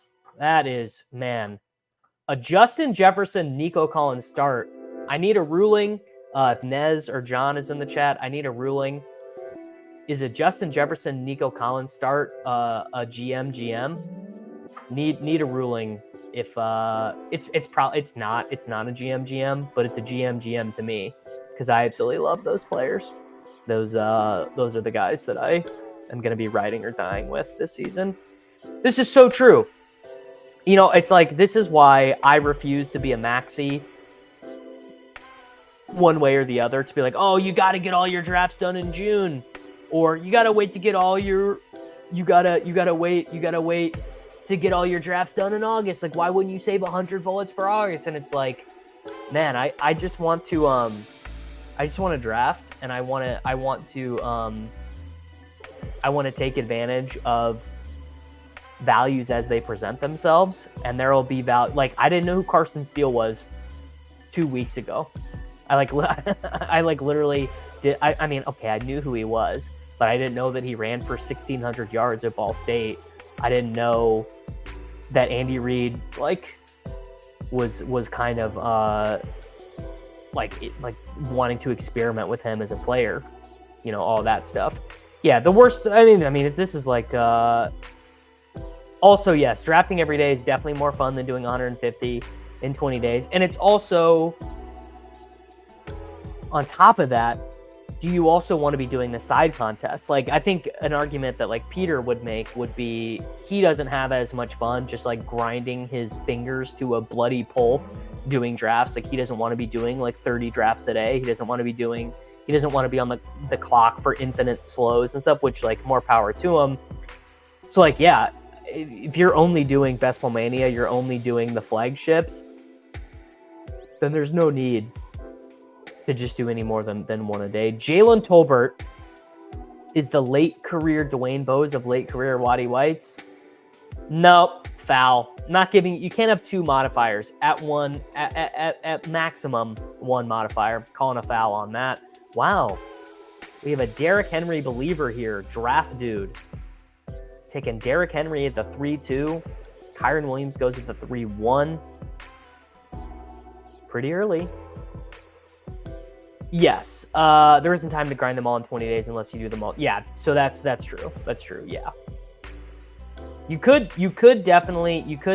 I know that Bullock, who is actually going to be the one rigging up the code to do the giveaway on the channel. Which, by the way, I feel like maybe some people have forgotten. If you comment on every video, you have a chance to win 5% post gross tax of $1.5 million. So don't forget to comment on the videos. Forgot what I was saying. Oh, Bullock is doing 150 BBM slows right now. So he's on the clock literally all day, all the time. Mike White to Minnesota, from your lips to... Oh, shit. This spot sucks. I don't really want Mike Evans. I don't really want Mike Evans at all. So I guess that means I shouldn't have him ranked there. I'm going to take Tank Dell. Sorry. All right. Edit coming to the rankings. Edit coming to the rankings. Coffee and Kicks has 87 slows left. He's about to have 87 Carson steals. You know ball, brother. If my comment makes you giggle, yours were funny, by the way. I remember reading them last night. Jad Master Jad. Yours were funny. If you do giggle, yes.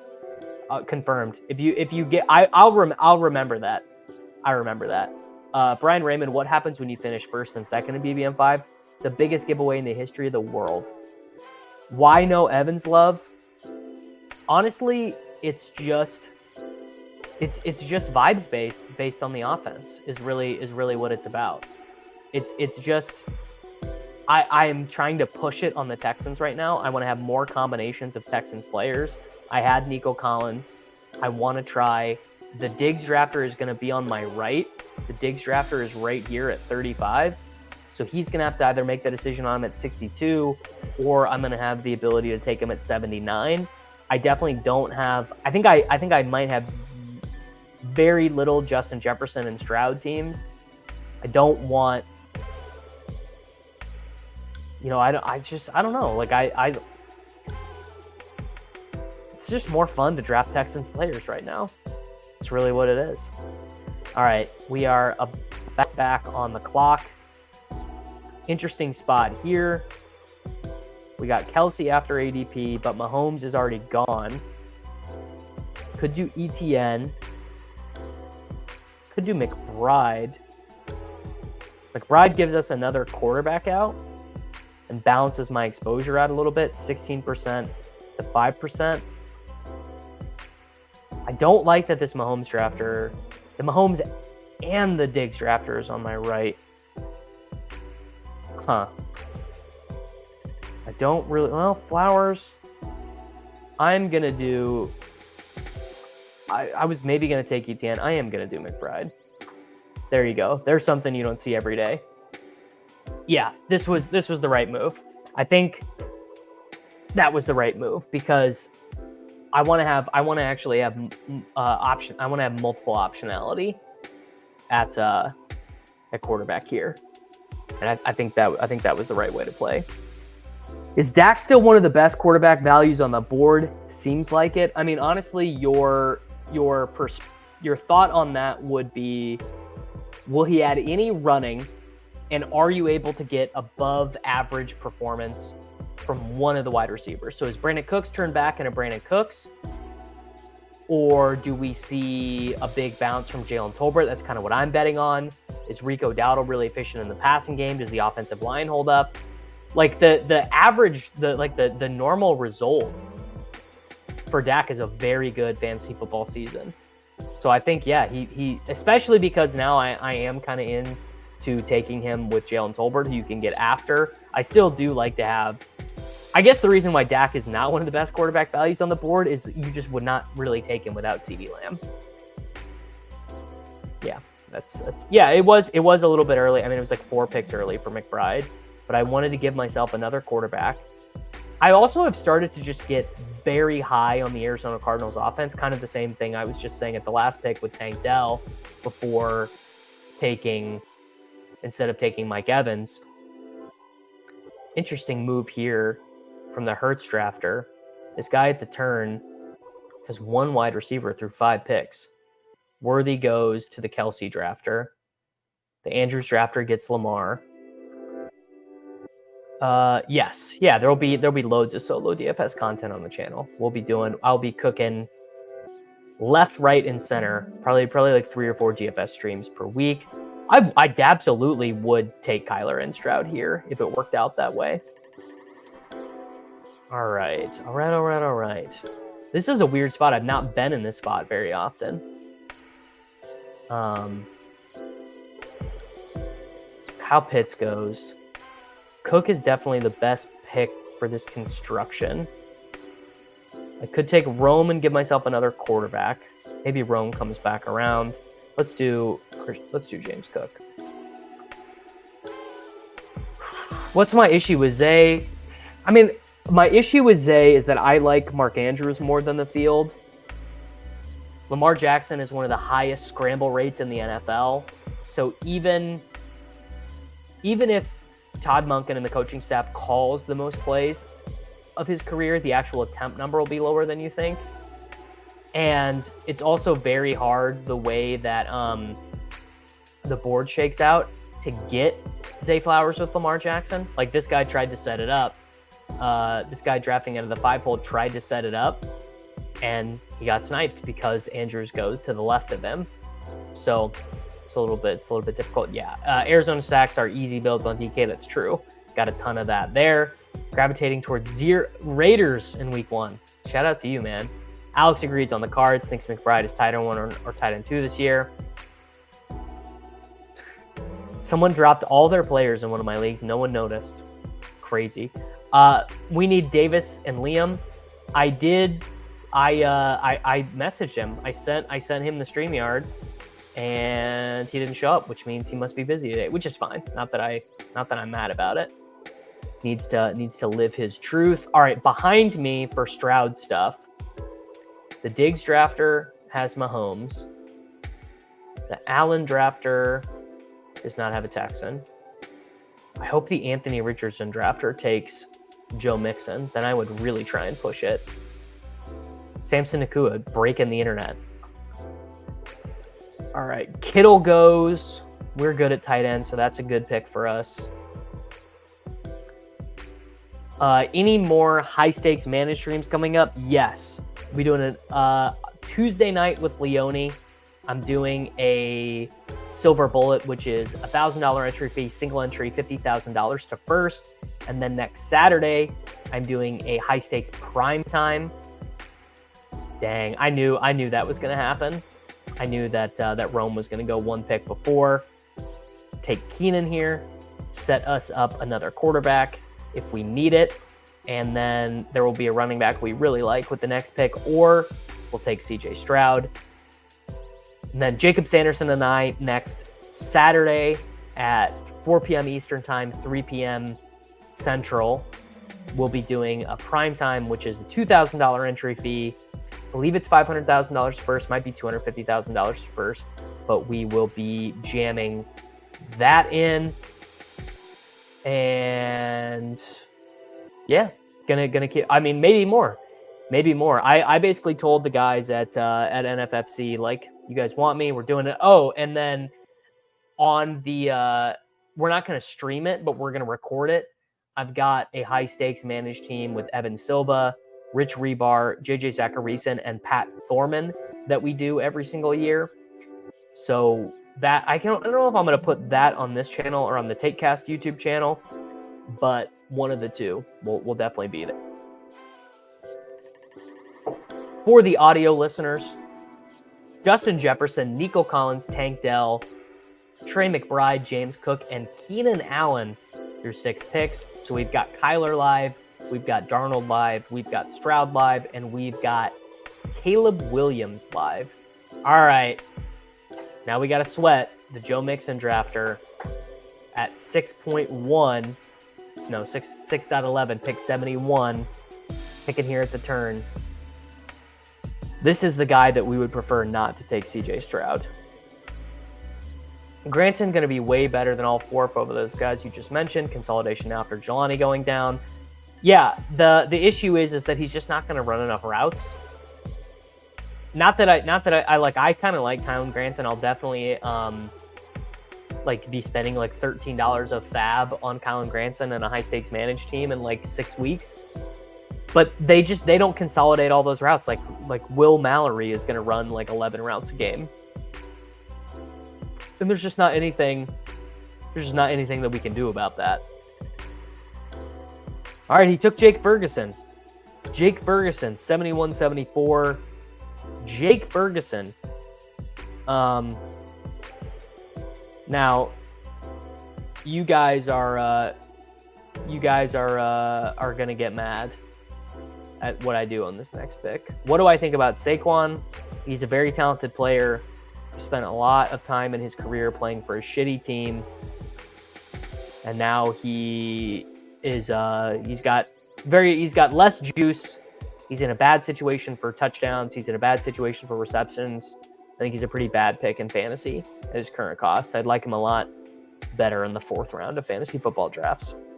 But you're never going to get him in the 4th round of fantasy football drafts, so it's a bit of what we in the business might call a pipe dream. Do we still believe Justin Fields gets a significant amount of run this year? I do believe that. I think Russell Wilson's bad. I think Russell Wilson is old, so more likely to suffer soft tissue injuries and things like that. So, yeah. All right, I'm going to take Ladd McConkey. I already know you guys are going to hate it. You guys are going to think I'm a donkey. I'm going to push it around the turn. Maybe I get him. Maybe I don't, but we are going to find out. Pushing it in August is stupid. But if you're ever going to push it, that's the spot where wide receiver totally dies. There's a clear pick at your next pick, and there wasn't a clear running back at this pick. All right, there Kyler Murray goes uncorrelated to the Anthony Richardson team. So it's probably not going to happen. I probably am just going to get snapped off here. But you live and you learn. I am living a little, and sometimes you got to live a little. All right, Najee Harris goes. Hollywood Brown drafter has Mahomes. Stroud would all right, Mostert goes.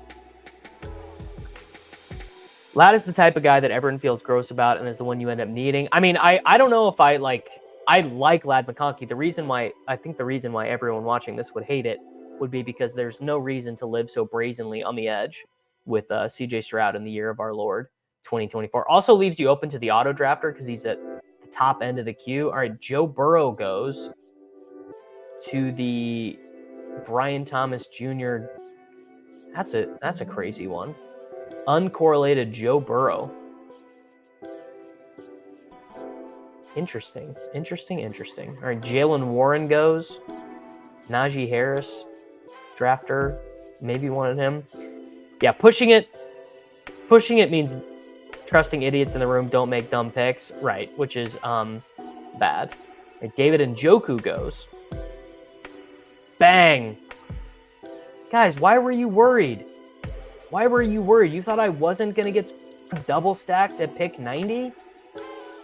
What were you guys concerned about? Nothing to be concerned about. Welcome, CJ Stroud. You're a beautiful man. Now, okay, let me reverse to a decision that I made back in round 4.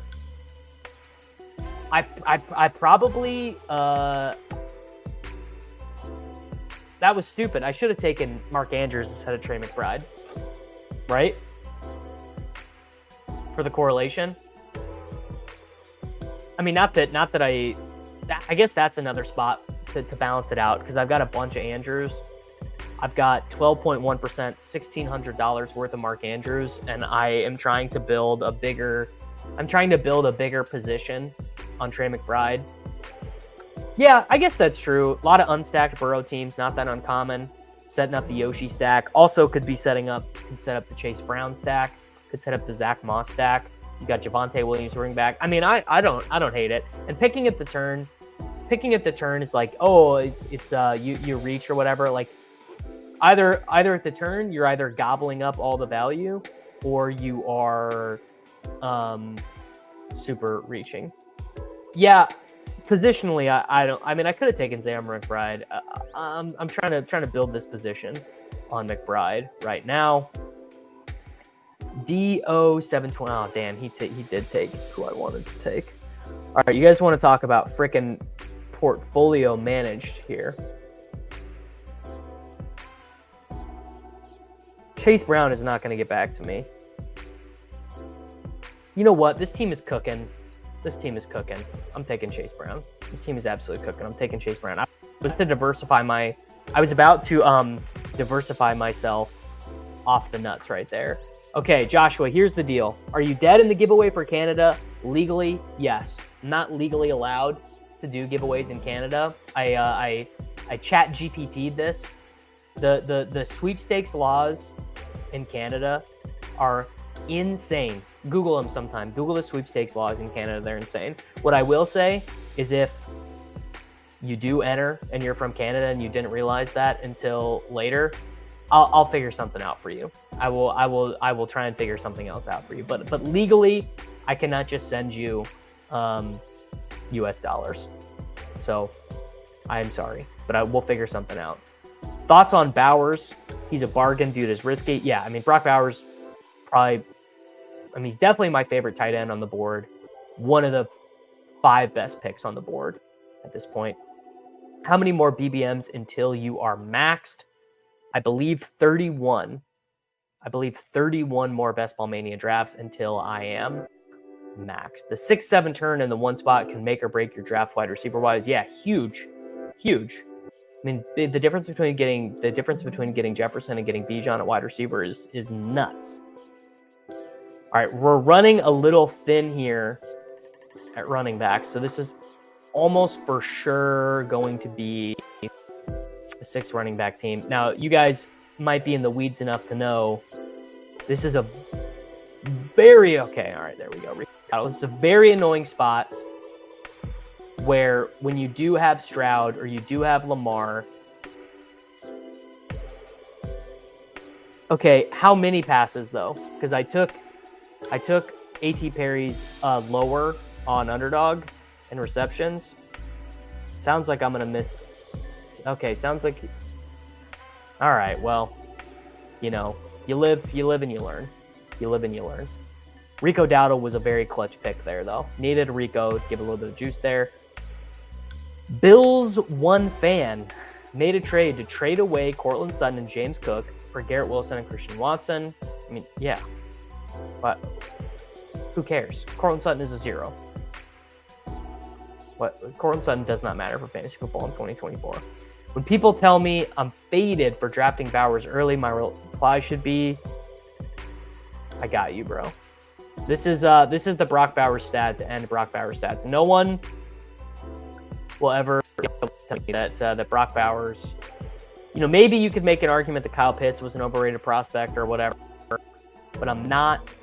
How do you gift a subscription? I don't know. There is a way to do it because someone did it. So James Young, my man James Young, bought 5 gifted subs for the channel. There is a way to do it, but I don't know how to do it because I'm an old boomer. Brock Bowers, true freshman, 17 years old. More receptions and yards than Ladd McConkey, A.D. Mitchell, James Cook, Jermaine Burton, Kenny McIntosh, who played very well in the preseason today, Darnell Washington, Zamir White, Marcus Rosemy, Jack Saint, who is on the Atlanta Falcons, George Pickens, you might have heard of him, Kendall Milton. Kendall Milton is on what NFL team? I can't remember. Point being, you guys got what I was going for there. Brock Bowers is him OC. I'm a 0 with Bowers and a bunch of other early picks in PPM because of low volume. Hey, man. It's all right. It's all right, dude. Don't sweat it. Tiger Uppercut is now convinced that Brock Bowers is good. Keep in mind, he was 17 years old when he was doing that, by the way. 17 years old. 17 years old for a part of it, 17 and 18. So keep that in mind while Brock Bowers was doing that. Oh, beautiful. Blake Corum, come on down to the team, brother. That is what I'm talking about. Now, this is true. It is true, Jad. It doesn't matter because we will all lose anyway. That is 100% true. Yeah. And now Brock is bald. He was 37 going on 17. Some age quit. Yeah, maybe he'll be done. Maybe Brock Bowers will be done playing by like 24 because he'll really be 48. That Corum pick was very strong right there. I need to be thinking about. There you go. Cody will enter the giveaway for his Brock exposure and more. Blake Corum is always there, and he's always a good pick. he fits any build. He fits a 0 RB build. He fits a hyper fragile build. He's a very good pick. AL Paul has one team advancing to the Dinger final next week. Had no idea who I was drafting, but now we're sweating. I mean, that's beautiful. That's beautiful, brother. I'm rooting for you. Tom Servo, pretty lucky with high exposures avoiding injuries so far, but I bit way too hard on the generic Prince side. Yeah, I got some Prince teams too. I have $215 worth of generic Prince teams, 3.7%. Don't love that at all. Those are bad 18th round picks because that's so marginal. All right, very tricky thing when you've got Stroud is figuring out what to do with your second quarterback because Caleb's gone, Kyler's gone. I could really try and push it with Darnold, kind of depending on who's there. Wide receivers are dust city right now. What is your highest percentage for the season on each site?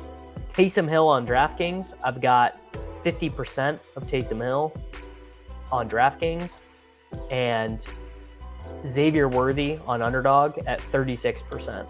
My two highest exposures for the entire season. Is the Carson Steele hype real? In my opinion, it is. I think he's going to make the team. And I think that CH might start the year on like IR or not IR, the pup list or something. Like they might. Man, I think he needs help, man. He saw a man get murdered in front of him. All right, Justin Herbert, welcome to the team. I was kind of grandstanding a little bit about the quarterback stuff. I didn't want any. I was trying to avoid the very obvious correlation that I had there. There was a time when Deneric Prince was going to be Jerick McKinnon. I was there for it, and I think that we are now living in a world where Kareem Hunt is going to be Jerick McKinnon. This is so. How do you not bet your house on the Texans minus 1.5 at Indy Week 1? That's crazy. That's really the line.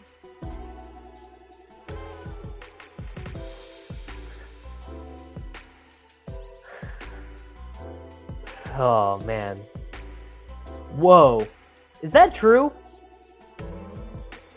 Is that true, dude? That's crazy.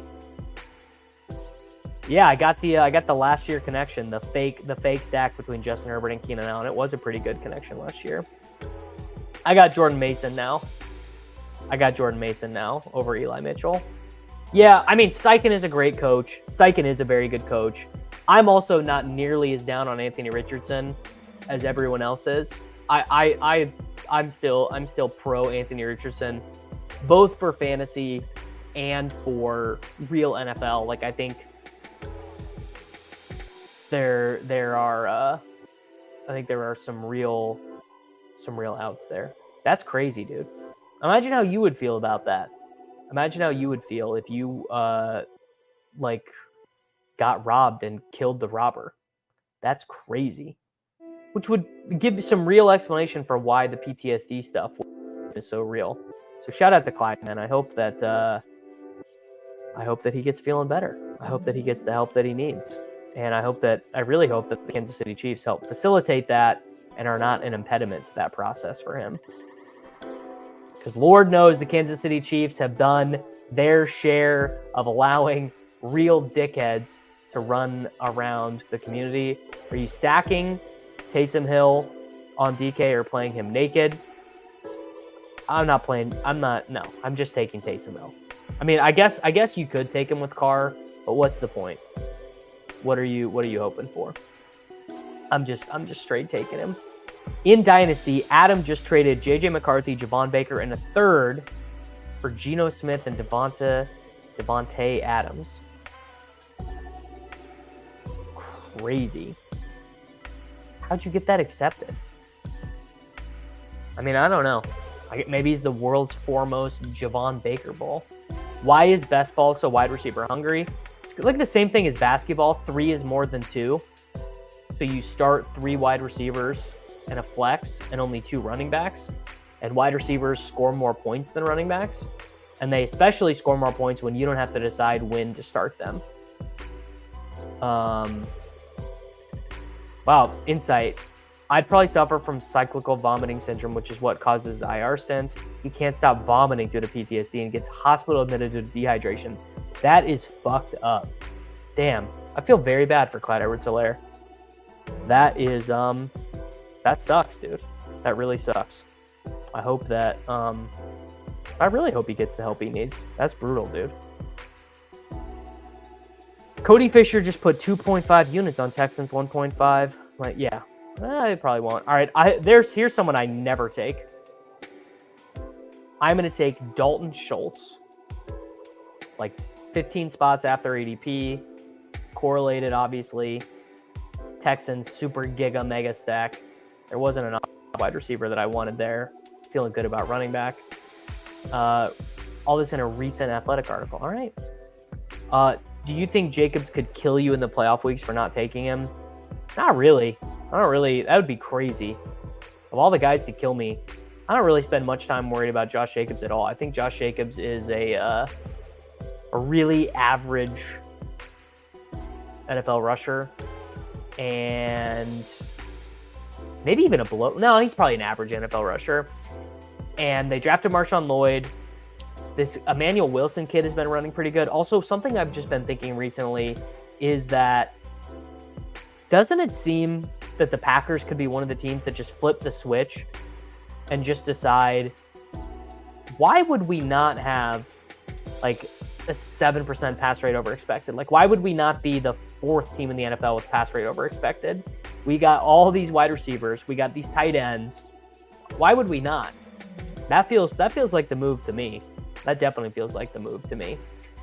Some hopium for the A-chain bags. Both his injuries were on hip drop tackles. And the NFL banned those this year. All right. I love it. Anything to make the chain bags feel good. A-Rod got the 101 in his big money home league. Nothing better than that. It's absolutely beautiful. All right. This is an interesting spot. Do you take Demario Douglas? Well, solved for me. I was going to take Jalen Tolbert. Huh. No, Demario Douglas. We get the bring back there. Yeah. All right, Demario Douglas. I don't love taking Demario Douglas, but he is the correlated pick there. Jacobs running lanes. Yeah, I don't know. I don't know. Josh Jacobs is not going to kill me. Famous last words from a man who just got killed by Josh Jacobs. My home league is an auction format. I might feel some whiplash after doing best ball drafts all summer. Yeah. So, I'm in one auction league, and I co-manage it with Sammy Reed, who does those Wednesday night Gilcast, the high stakes leagues with me, and he's in charge of the auction. But it is crazy. It is crazy, just the difference in the types of rosters and things that you can construct in the auction. Are you still taking Clyde Edwards-Helaire? No, I'm taking Carson Steele now. I'm taking Kareem Hunt. Going into an 18-team draft in an hour, any idea what the strategy would be? Take a wide receiver in the first round, take a wide receiver in the second round. I would prioritize...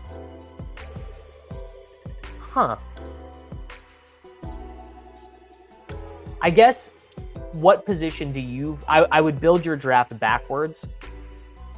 So, who are some players you like who are like after the 200s in fantasy? Like, do you think Bo Melton can start for you in an 18-team league? That's kind of the way I go about it. Also, tight ends, you can find tight ends who are playing and get points. I'm in a 16-team dynasty league, and you can pick up guys who are playing,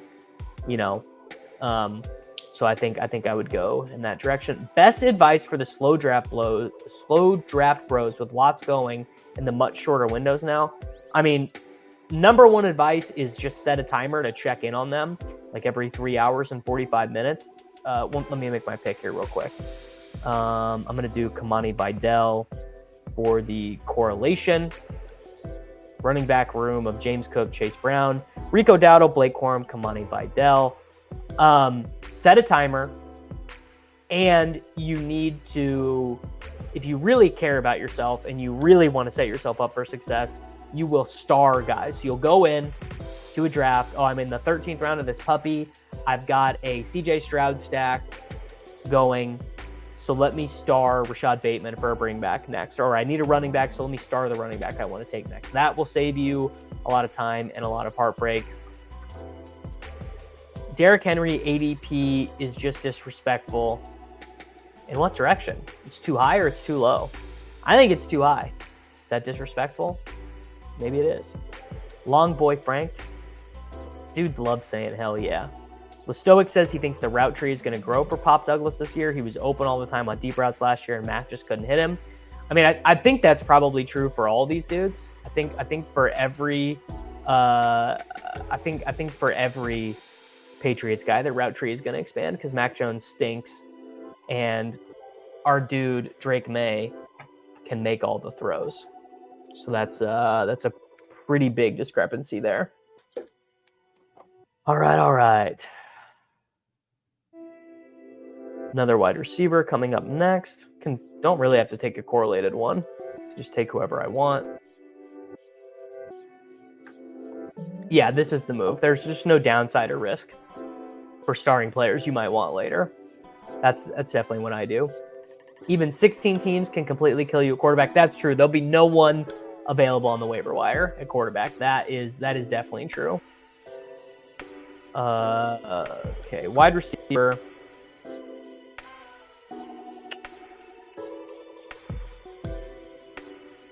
Damn, wide receiver is bad. Luke McCaffrey, Jalen Naylor. Not really anyone correlated here either, huh? All right, Luke McCaffrey. Come on down, brother. Come on down, Luke. It's Nepo baby season. Yeah, I do need to get a second set of AirPods. I also just need to get a new set of AirPods. These ones are very old, so they don't even hold charge well. When do I think May starts? I think May starts week 1, man. I think he starts week 1. You don't put the genie back in the bottle, in my opinion. And May has just played better than Jacoby Brissett. Jacoby Brissett has given them no reason. So why would they start Jacoby Brissett? Do I like the Waddle Hill stack?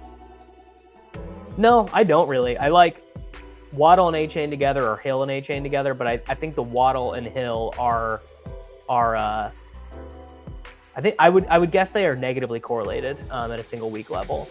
Season long level positively correlated because it's like Tua staying healthy, the offense being so good, all that. But yeah, I don't really like it together in Ball Mania. Do I think Lamar and Andrews will be the highest owned stack in Ball Mania? No. I think it'll be one of the combinations of first round wide receivers and their quarterbacks. So Tyreek and Tua, Lamb and Dak, Chase and Burrow, St. Brown and Goff, AJ Brown and Hurts, Garrett Wilson and Rodgers, Puka and Stafford. Yeah, something like that. That seems much more likely to me. All right, we kind of have a luxury. We kind of have 2 luxury picks here. Running back room of James Cook, Chase Brown, Rico Dowdle, Blake Corum, Kamani Vidal. Wide receivers, Justin Jefferson, Nico Collins, Tank Dell, Keenan Allen, Ladd McConkey, Demario Douglas, Luke McCaffrey, Trey McBride, Dalton Schultz, tight end. Oh, what a shame. What a shame. They let me get, don't let me cook. Don't let me cook with Carson Steele, bro. They said we couldn't get Carson Steele. They were wrong, bro. They were wrong. I'm cooking. Yes, this is true. So if May doesn't start in week 1, it's probably because they have a brutal first 4 opponents, so they don't want him taking that heat all the way. They also have an early bye. Wait, no, they don't have an early bye. They have a week 14 bye, but the reason why I always think that is that I think that well, no one actually said it. No one actually said it, but I thought they said it. The reason why I think that is that the Chiefs and the Vikings have an early bye. So a lot of the times, the way I start these drafts, I would want to take May with Mahomes or whatever, and I'd be like, I don't know if he's going to be starting in week 6. It might be. I don't know why, but this is very funny to me. Prince Caspian saying Diggs could easily have over 500 yards this year. It's very funny. Word on the street is Patriots start Brissett due to his caginess, and May is always yelling. I don't know, man. That seems crazy. That seems legitimately like a crazy reason.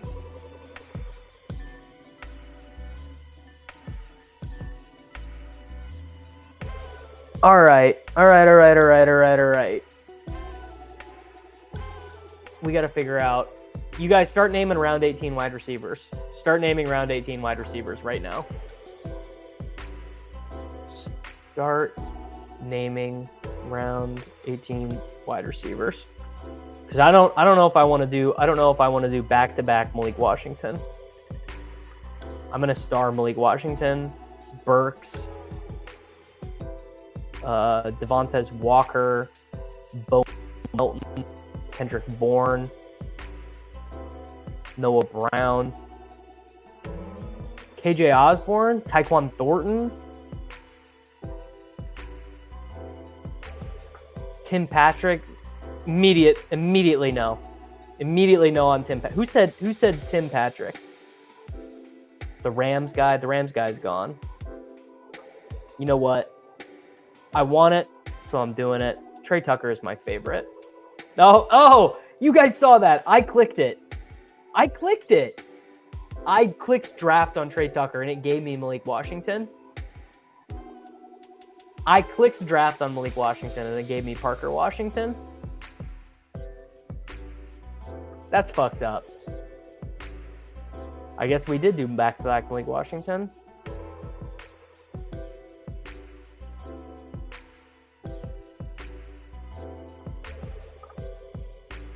The famous 2-second leg. That does happen every once in a while. The wide receiver, Jerry. I'm not taking Semi Fehoko. No shot. I do. Pete is so much more of a nimble finger bro than me. I cannot. Let me see if my wife needs help with the dogs.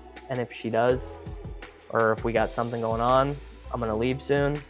Or if not, we'll hop in another one. Okay. We have company coming over, so I am going to leave here in a little bit. But I need to recap this team. Let's share this tab. Justin Jefferson, Nico Collins, Tank Dell, Trey McBride. Controversial pick, Trey McBride.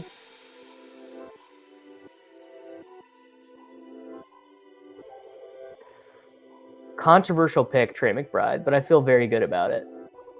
I feel extra good about it, knowing that I have the optionality at this pick, and I also just buried it with this pick. I feel extremely good. Chase Brown, obviously feel good about that. Rico Dowdle, obviously feel good about that.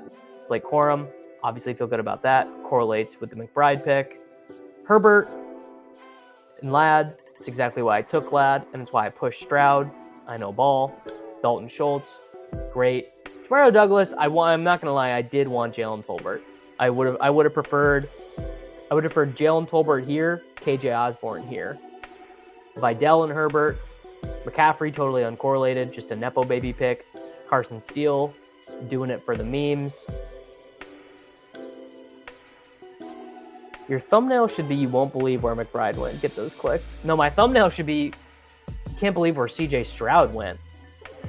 I am. This is why I'm off Semi-Foco, because of the Christian Gonzalez shadow coverage. That's so true. You know what, guys? I lied. Let's do one more.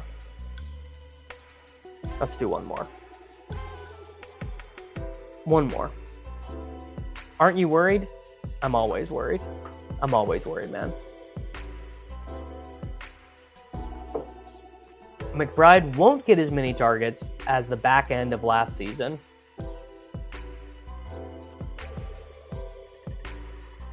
I don't know, man. I don't know about that, because they were a pretty low volume passing offense overall. So I think that seems unlikely. Now his target share will... Oh, and we get the 4 pick. I mean, come on. Why would I log off when I got the 4 pick? All right. This is how Trey McBride ended last season. 14, 5, 9, 7, 9, 9, 11, 8, 7, and 6 targets. It's a pretty good target volume, but it's not insane. And this is the big thing. Cardinals offense is going to be way more efficient, like crazy efficient, relatively speaking.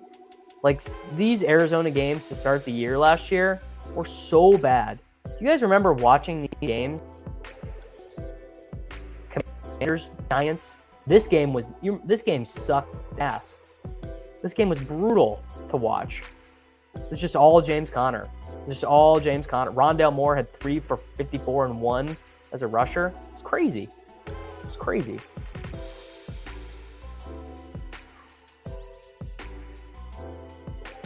How many BBMs do you have left? Yeah, like 30 or 31 now. Let me take Justin Jefferson real quick. And I'll tell you how many I have left. Also, I need to check my slow drafts and make sure that I'm not going off the clock in any of them. Okay, I've got time. Best Ball Mania. I have 31 left. 31 Best Ball Mania drafts remaining. Let me pop the draft board view out. Computer's moving a little slow, but we're chilling. Harrison Jr. overrated. Marvin Harrison Jr. is overrated. Seems unlikely that he's overrated. I think he's a pretty strong player. Drafted in a new home league, one team drafted 3 quarterbacks, another 3 tight end, another 3 kickers. But did anyone take 3 defenses? If no one took 3 defenses, it's hard to say. Who is the biggest you don't know ball pick this year? Wow. That is a phenomenal question. The biggest you don't know ball? I'll say what some people definitely think it is Devin A-Chain. I would say I obviously don't think that. And this is so funny. Yeah, Pittman or Jacobs, but Pittman is like the you know too much ball. Like, oh, you actually know too much about football. Yeah. I mean, he's not expensive anymore, but it is totally Quentin Johnson, where it's like he was a first-round wide receiver. First-round wide receivers of this portfolio, blah, blah, blah. I mean, crazy. QJ is my favorite answer to who is the least. Oh yeah, Saquon. Saquon is a real non-ball knowing because it's so fake sharp. Where it's like not understanding that Jalen Hurts is actually him. How often do you think the one hole pulls up Zay at the 1-2 turn to try and get Lamar at that 4-5 turn? Like often enough, and often enough that it's going to be, if Zay Flowers has a very good season, and it's going to be well represented in the finals and things like that. So, sure, not enough to like worry about it. Yeah, I don't think Jonathan Taylor's a very good pick either. To be totally frank with you, Mr. Schmo. All right. Fine with either of these picks here, Cooper Kupp or Chris Olave. Cooper Kupp, bang, bang. This honestly, guys, this might set us up to do the exact same team.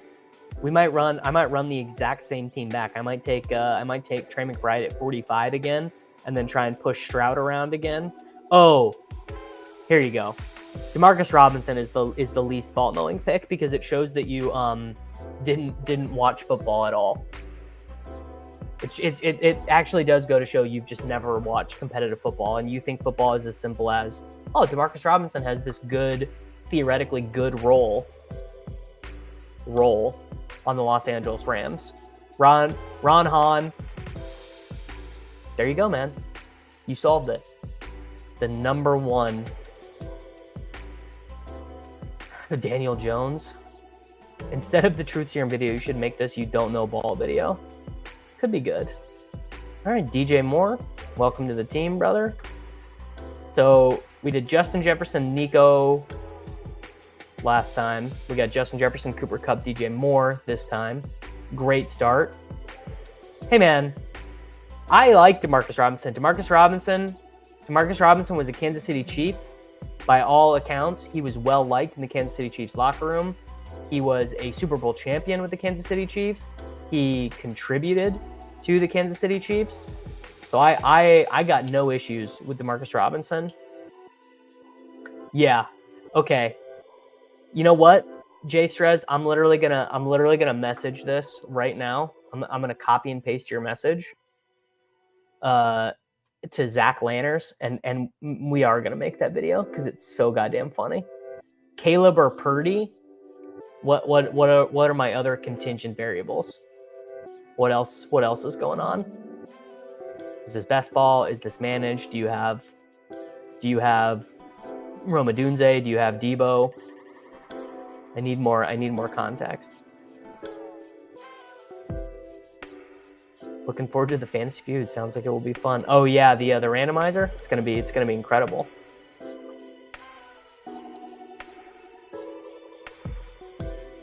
Apparently, that counts as a comment for. Here's the thing, it actually doesn't, because the comments on the live stream don't count. It's only the only way we're able to pull the comments is from comments on the actual YouTube video. Let me check the likes on this. I have a feeling a lot of you guys are hanging out and not liking the video because you guys are fucked up. So if you're watching and you've not liked it and you've not subscribed to the channel, why do you hate me? Where does Ayuk fall to if Pretty Ricky was right? He is going to fall to like pick 55. That's my guess. Like and subscribe, bro. It's so easy. It's free. It's free. It does nothing for you guys, and it will earn me, theoretically, future cents. Not dollars, future cents. And what could be more important than having your favorite streamer earn a couple extra cents? You smash that like button. You subscribe to the video. This is my 7th day in a row of streaming. Oh, this guy. He didn't want me to do it. He took Trey McBride. What a dick. What a dick. All right. I actually would love to take uncorrelated unstacked Jalen Hurts, but I'm going to give it to this guy at the turn. This guy picking up 47 is doing fucking cartwheels. Damn it, Andrews went too. I'm caught in the same spot again. I'm caught in the another week 6 bye. Another week 6 bye. I'm gonna take McLaurin to set up Daniels. Actually, I'm gonna take Terry McLaurin to set up Jaden Daniels. You guys think I always draft the same team? How about that? No, I'm not saying that because Mike Evans isn't a stud. Mike Evans is the ultimate. He's just always been good. I can't get down with that one. Have to draft one non-QB rookie in a TD only league. One non QB rookie in a T. Hold on. Let me make this pick. I can't even wrap my head around that. Holy shit, that was breaking my brain. I think correlations here that I'm missing. I've got all 4 quarterbacks live. James Cook. All right. Josh Allen. Josh Allen or Jalen Hurts. That's all. Mr. Sparkle, are you in this draft? Or are you just vibing? Terry Nepo Baby sentence. Exactly. Beautiful. I love a Nepo Baby. McLaurin is definitely another no too much. That is so true. Terry McLaurin is a bad pick, and me taking him there was bad. I should have just taken Xavier Worthy, but I do want to get a little bit more Jaden Daniels. And now there's nothing a streamer loves more than saying, "Oh, I set up another. I'm more optionality." It is so true, man. Imagine how far along I'd be if I just started doing this 5 years ago. My life would be a lot different, but I'm here now. It's as simple as this. Mike Evans has never had below 1,000 yards in a season, although I did famously just take Tank Dell over him about 40 minutes ago. Yeah, we've all had these conversations about Mike Evans like a million years ago. Non-QB rookie, not non-rookie. Oh, non-QB rookie to lead in touchdowns. It's not Neighbors. Yeah, I'm an idiot. I'm solving it. A player who is a quarterback is not a quarterback and is a rookie. Okay. Well, I don't think it's Marvin Harrison. I don't think it's Neighbors. Well, no, I mean, it's obviously so obnoxious. Like, you could just see Harrison having like a literal 87 catch season, but like 6 touchdowns. Brock Bowers. There's my answer. It's Brock Bowers. Brock Bowers is going to be the goal line back for the Las Vegas Raiders. Worthy is my truth serum answer. Bowers is also kind of my truth serum answer. That's my this one's super deep, but that was Jeremy. That was kind of my first thought too. Was like Brian Thomas Jr. could have 11 touchdowns on 42 receptions. Ray Davis definite workhorse. Brooks I would not do. Brooks could get 250 touches and 4 touchdowns. I'm definitely not. It's definitely not Brooks for me. And I'm assuming there's some kind of cost related in this game, and it's not just straight up. If there's no cost, it's just Marvin Harrison Jr. I think. But if there's cost associated, McMillions could be good.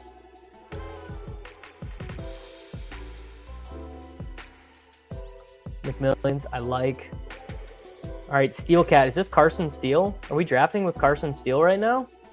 Steel Cat. Wow. Kyle Pitts after ADP in this economy? And you know what that means? You know what that means, boys? We got another quarterback who just opened up. We got 1, we got 2, we got 3, we got 4, we got 5 quarterbacks opened up. The libs they're so mad. They're so mad about how many quarterbacks we have opened up. Frank Gore Jr.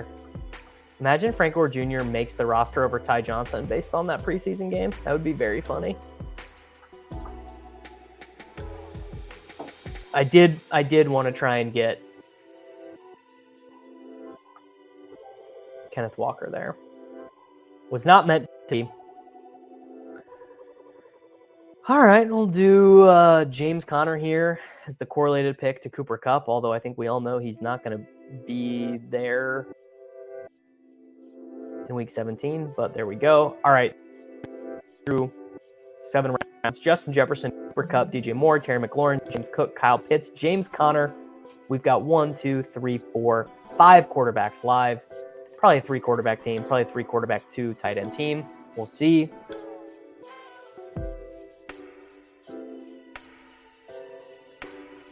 Is anyone else doing anything interesting here? Any boards? Well, this guy snapped Lamar even though Andrews had already went, which is probably pissing off this guy. Roofing Man.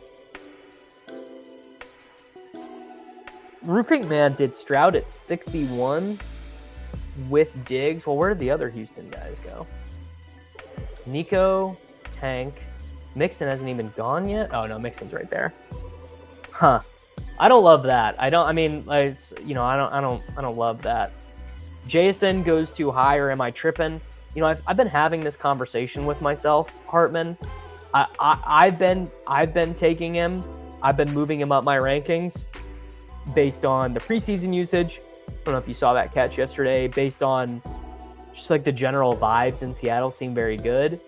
We also have Lockett is entering into his age 32 season. Last year was like kind of the first year his efficiency declined. I'm jamming JSN, but it's absolutely one of those things where if you told me he's just like Rashad Bateman or Treylon Burks, where they were a 6th round pick year one, then they're an 8th round pick the next year. You know, obviously I'm adjusting for the context of the league, like wide receiver ADPs have changed, and then they're like undrafted. I would absolutely believe that as it pertains to Jackson Smith-Njigba. Like we might just totally write him off next year. Oh wow. This is so true. It's quite possible the entire course of BBM5 could change based on the quality of Drake May's performance tonight. Yeah, if Drake May plays well tonight, and it's just like, man, we can't start Jacoby Brissett. That's pretty big. And this is also so true. Yeah, the Evans guy always hates JSN and vice versa. I mean, I'm always tripping, bro. People love to say that in the comments of the YouTube channel.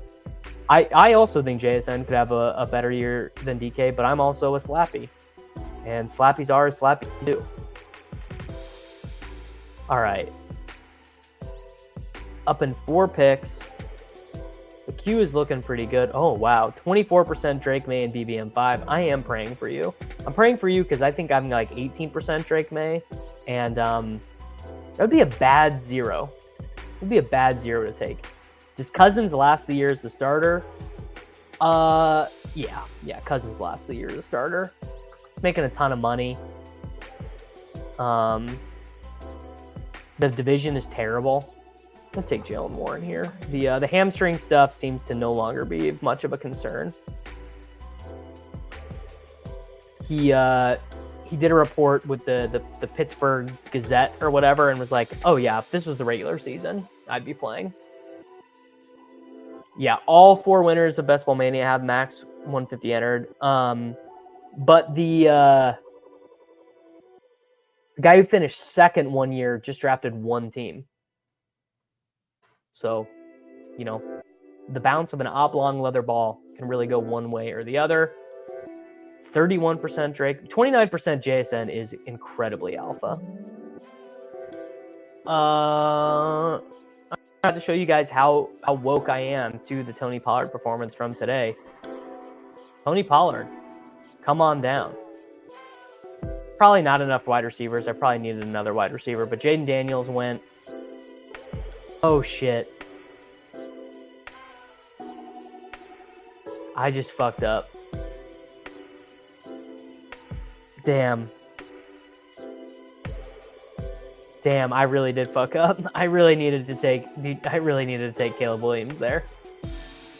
This like whole team was predicated on taking Caleb Williams there.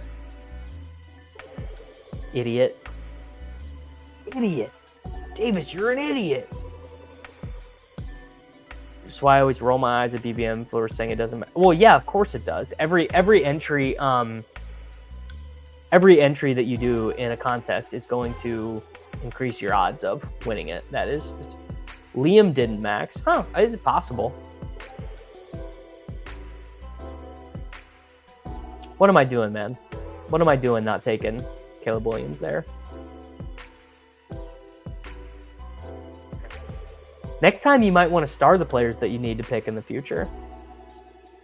Also, yeah, it is just Drake May's world and we're living in it. So I guess I'm unironically going to go star my quarterbacks that I need now. Stafford and and Cousins. Wow, that's a real Spider-Man pointing meme quarterback room. Dude, where could I have taken a Chief in this? We all know where I could have taken a Chief. This was, look at this. Look at doing Terry instead of Worthy here. Embarrassing shit. Jake Twitch is a good guy though, so I'm happy. I'm happy to give him Xavier Worthy. No, I love Bo Nix. I love Bo Nix. That's not just you. Let's see here. I can check the math for you.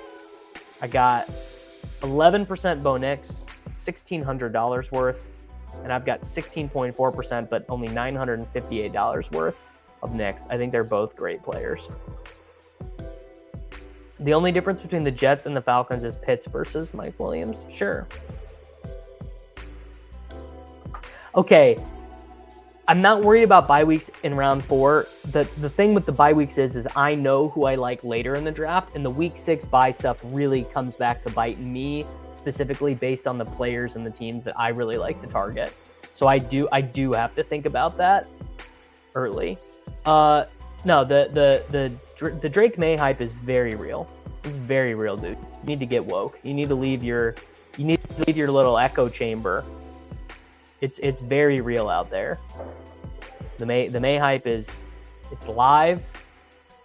Yeah, the difference between Bo Nix and 2023 Bryce Young is that Bo Nix runs and Bryce Young does not run. And the other thing is that his coach is not an idiot. The Panther situation, the coaching was so bad. All right, I'm about to show you guys how to fix a troubled quarterback situation. The guys on my left all have quarterbacks, so I don't need to take one here. I'm going to take Gabe Davis, who I do like, who I'm fairly woke to, but I'm also going to set up a little something. You guys might have heard this thing called Week 17. Who does Tony Pollard play in Week 17, brother? The Jacksonville Jaguars. I almost don't want him to start Week 1 because if he does and plays well, him and the Pats will be so highly owned in the playoffs. I mean, that ship done sailed, dude. Christopher Davis is not buying our shit. He's not buying our shit. He thinks May hype was the best gift to drafters of other players. Is that a thing? Where do you have Neighbors and Rice and redraft? Got Rice. Let me pull it up. I've got Rice ahead of Neighbors, I believe, but I'll pull it up. I mean, they're the same tier for sure. Badgeless 4 on your right have a combined 3 quarterbacks right now. Damn. Tough scene for them. Oh, who just took Trevor Lawrence, bro?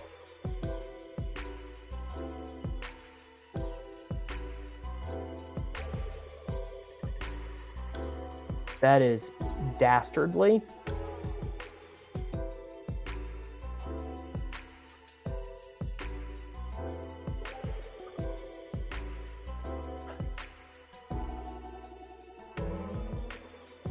Uncorrelated, unstacked Trevor Lawrence.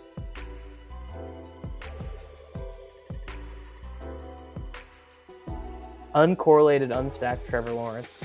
Incredible. Incredible. He also has uncorrelated and unstacked Joe Burrow. He's got to be auto drafting because he's got Hollywood after ADP, Walker after ADP, Pickens, Pittman. Yeah, he's just auto drafting, so that's fine. Is he auto drafting on default ranks? This guy? He didn't mean to snipe me. He's auto drafting, which is fine. But I need to remember that. I need to remember that. Yeah, and also honestly, I am just getting punished for the Caleb non-pick. Yeah, people say this like I think he's a big YouTuber. But I don't think that's him. Maybe it is. I don't know. Maybe this big famous Madden YouTuber is chilling in our rooms. Certainly possible. Damn. Unstacked Levis. You think Pirine is staying in Denver?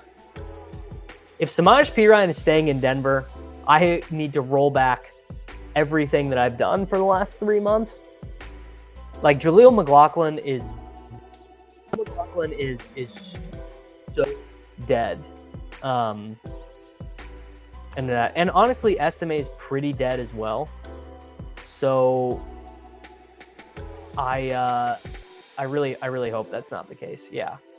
Well, yeah, I know that Xerxes is a Madden YouTuber that promotes Underdog, but I don't know if this is him actually drafting. I assume based on him just Ottawa. Yeah, that's the thing. That's how brain dead I am. Is that was my thought as well. Is that it's Josh Xerxes, the Bologna and United forward. Sure. Suspicion is that there's a handshake agreement with it's just so. Yeah. Then it's also this. Then Pirine goes back to Cincinnati, and then it's like, what death do you want to die? What death do you want to die? I don't know. If Chase Brown couldn't beat out Samaj Pirine, then it was never going to fucking matter for me anyways. Here's the deal, guys. I had to take Matthew Stafford right now because of the auto drafter behind me. I can't push him because he will evaporate. So I have to take him. I have to take Matthew Stafford. Oh, I guess it's not that far ahead of ADP. It's fine. But I don't love it. But yes, the Denver running backs are dusted if Samaj Pirine is not cut. Like, they are stone dead. Oh man, I hope Xerxes enjoys drafting Jahan Dotson at some point. Wow, are we gonna triple up on Leggett? Double up on Leggett? We might do Leggett again. Kirk Cousins went. That sucks. Because I took double Falcons. I guess that goes with it goes with the McLaurin pick. We do need a wide receiver. Douglas gives us May. Leggett gives us Young. I guess I'm taking. That's where I'm at. I'm choosing to be the hope that I want to see in the world, and the hope that I want to see in the world is the Drake May hope. Could be a Fields team. This absolutely could be a Fields team. Yeah, that's very real. Goff throws for the most TDs of his career. I don't know. He threw a lot last year. Possible, I guess. The perfect Drake. Yeah, this is the perfect Drake May team. I mean, obviously that means someone's gonna snap him, but what do I care? I'll take Bryce Young. I don't care. Could be a Winston team. Yeah, I almost took Judy with that Mooney pick, but I think Judy. Judy is still fine, but now if you're taking Judy as the emergency backdoor, you're not really feeling that comfortable taking Russ, or taking, that's how done he is. I just called him Russ. Deshaun Watson. Is Cousins going too low based on the projections of his skill players? Well, the thing about that, we've had these kind of false equivalencies before, like Ben Roethlisberger going like quarterback 20 when 3 Steelers wide receivers were going really high. The quarterbacks kind of have less ceiling, and one of the wide receivers will fail. Someone asked me the question about the tiers before. Malik Neighbors 25, and I've got Rashee Rice 44. So that's wrong. I need to move Rashee Rice up. 44 is not high enough. Yeah. Rashee Rice 44, not high enough. I need to move him up to like 32. That is really wrong. What was I doing? I would take Neighbors out of Rice, but not by much. Not by much. Davis, help. I have the 5th pick in my Forever Home League on ESPN. It's full PPR, 2 flexes, 3 wide receiver, only allowed 7 running backs and 7 wide receivers, 6 bench spots. Take Justin Jefferson. Feels pretty straightforward, brother. Just take Justin Jefferson. And I hope that you enjoy that. This is also true. How are there 140 likes? It really is amazing. you guys are you tune in, you like hanging out, you like knowing ball, you like learning how to win Best Ball Mania. Learning the best ball, fantasy football is in fact easy. But you don't like the stream, you don't subscribe to the stream. I can't, because I can see that stuff. I look at all my metrics, and there are a number of people who return to watch the videos every single day, or every 3 times a week or whatever, who are not subscribed, which is just crazy to me personally. David Miller, I'm not mad at you, bro. I just want you to like my video. Would you ever consider Jameis Winston? You have Browns and don't get Watson, maybe just for the one time? I would maybe do it on DraftKings.com a little bit more than I would do it here. All right, we need another running back. Baker Mayfield did just go. Huh. We need one more. Is this the spot for it, though? It's a tight end. Does tight end give me something? Is Geno still there?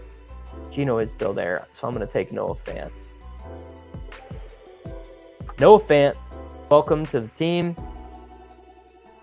So we got extra outs here at quarterback. Jermichael Hasty said that Alex Van Pelt wants to be the heaviest RB screen team in the league. I mean, don't get me. I absolutely believe that. I absolutely believe it. They have a lot of the guys to do it. Although I wouldn't say Drake May strikes me as like the greatest RB screen thrower of all time. All right.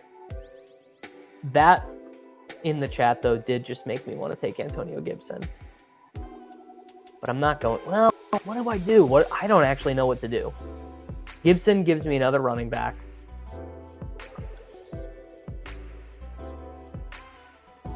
Geno and Fant. Geno and Fant is just so easy. Yeah. Well, this is going to be a 3-quarterback team anyways, and I was maybe going to make it a Knicks team, but now I can just make it a Geno team. Geno and Fant, which correlates with DJ Moore. You finally got a badge on Underdog. What it means is that you have, I believe the black and white badge means that you have done 100 drafts or won a certain number of pick'em entries. So if you've won a certain number of pick'em entries, you get the badge as well. But shout out to you. Yeah, ball watchers also know Ramondre is just a good player. Ramondre is just an extremely good player. Yeah. I don't really like this team. It's the first one that I did. The first one that I did with John Boy Beats was the best one that we did. The second one was good. Okay, there we go. Black is 500, red is 1,000. 1,000. Yeah. There you go. All right, for the audio listeners, Justin Jefferson, Cooper Kupp, DJ Moore, Terry McLaurin, James Cook, Kyle Pitts, James Conner, Jalen Warren, Tony Pollard, Gabe Davis, Darnell Mooney, Matthew Stafford, Demario Douglas, Noah Fant, Geno Smith. Badge doesn't mean you are good. Gotta have horns. Yeah. Living proof, bro. Living proof. Gonna have to try and land this.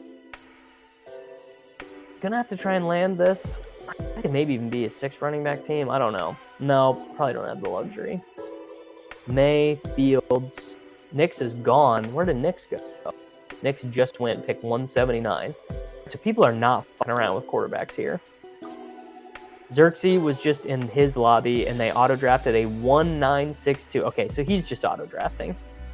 And I think he's just auto-drafting off the default ranks. If you look at his team, if you look at, it's all the dusty players that no one wants to click. Kenneth Walker, I guess I passed on.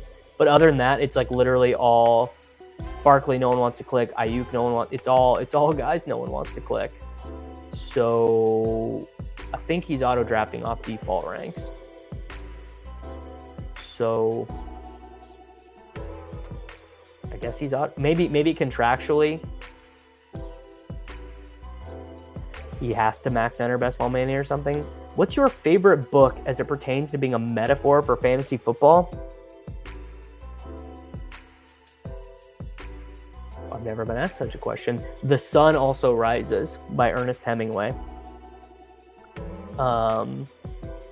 Yeah, The Sun Also Rises by Ernest Hemingway. And if you've read it, you'll know exactly why it is an apt metaphor for the aforementioned activity. Top 5 rappers all time, no order.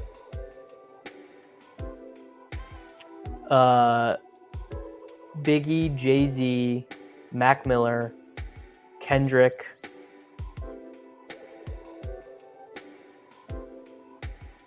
and I could be convinced in many different ways for the fifth one. It would be very hard for me to come up with a real answer to the fifth one. I'm just going to take Drake May here because I want it to be a 3-quarterback team and I care way less about the next picks. May is the pick that's important in the context of this roster.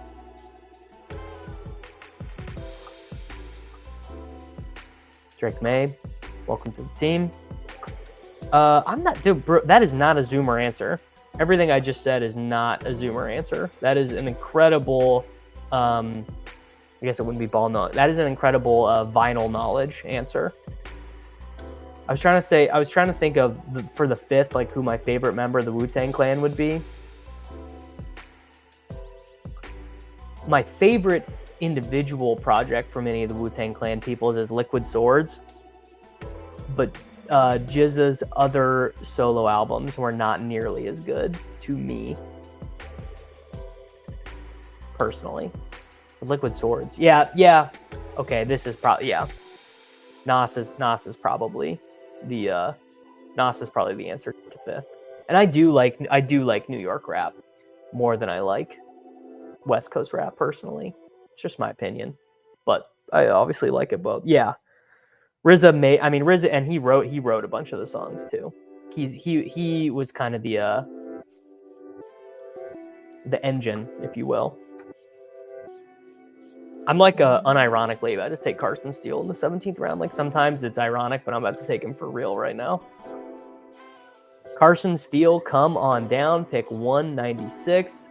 You think Underdog will ever make Premier League best ball? So I think Premier League Battle Royale is much more likely. The reason why it's almost impossible to do a best ball product is that the teams change after lock.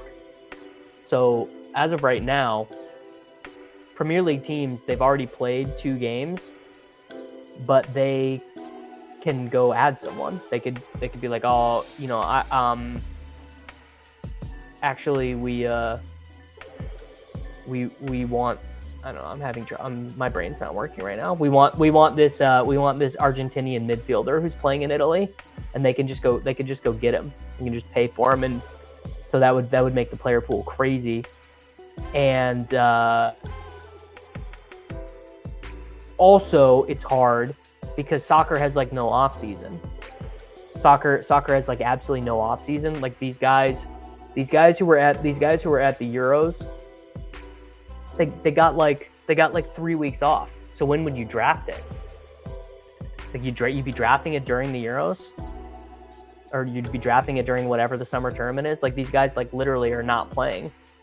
Like Jude Bellingham, I believe he played over 75 competitive matches last season, so it's just not enough time. I mean, don't get me wrong, I would play it, even transfers and all the craziness. Like I would absolutely play it, but damn, Roofing Man took Jordan Whittington. But I would guess it never happens. I would guess it never happens. Yeah, they could do MLS if anyone cared. I used to play MLS DFS because they used to have decent prize pools for it on DraftKings. But once the prize pools went away, who cares? Mac, my boy. I got the Mac Miller tattooed on my leg. I thought maybe I was wearing a Mac. Oh, I am wearing a Mac Miller hat. Yeah, they do have golf all year, but it's segmented. Golf is very segmented. So you can draft for the majors. You can draft for the FedEx Cup playoffs. No, I would not draft Kareem Hunt in any format. Yeah, Josh Norris, that's my boy. We root for the same team. We both root for Aston Villa, who had a pretty brutal match this last week, actually. I agree. I think Europe believes our version of football is way more entertaining. They just don't want to admit it. Sure. Favorite Mac album or mixtape?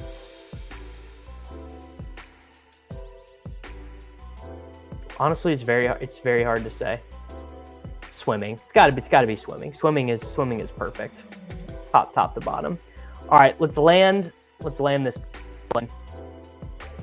Matthew Stafford, Geno Smith, Drake May at quarterback, James Cook, James Conner, Jalen Warren, Tony Pollard, Carson Steele at running back, Justin Jefferson, Cooper Kupp, DJ Moore, Terry McLaurin, Gabe Davis, Darnell Mooney, Demario Douglas, a wide receiver, Kyle Pitts and Noah Fant at tight end. All right, so let's just pick a Patriots wide receiver. Baker, Bourne, Tyquan, Osborne. Take your pick, chat. Take your pick.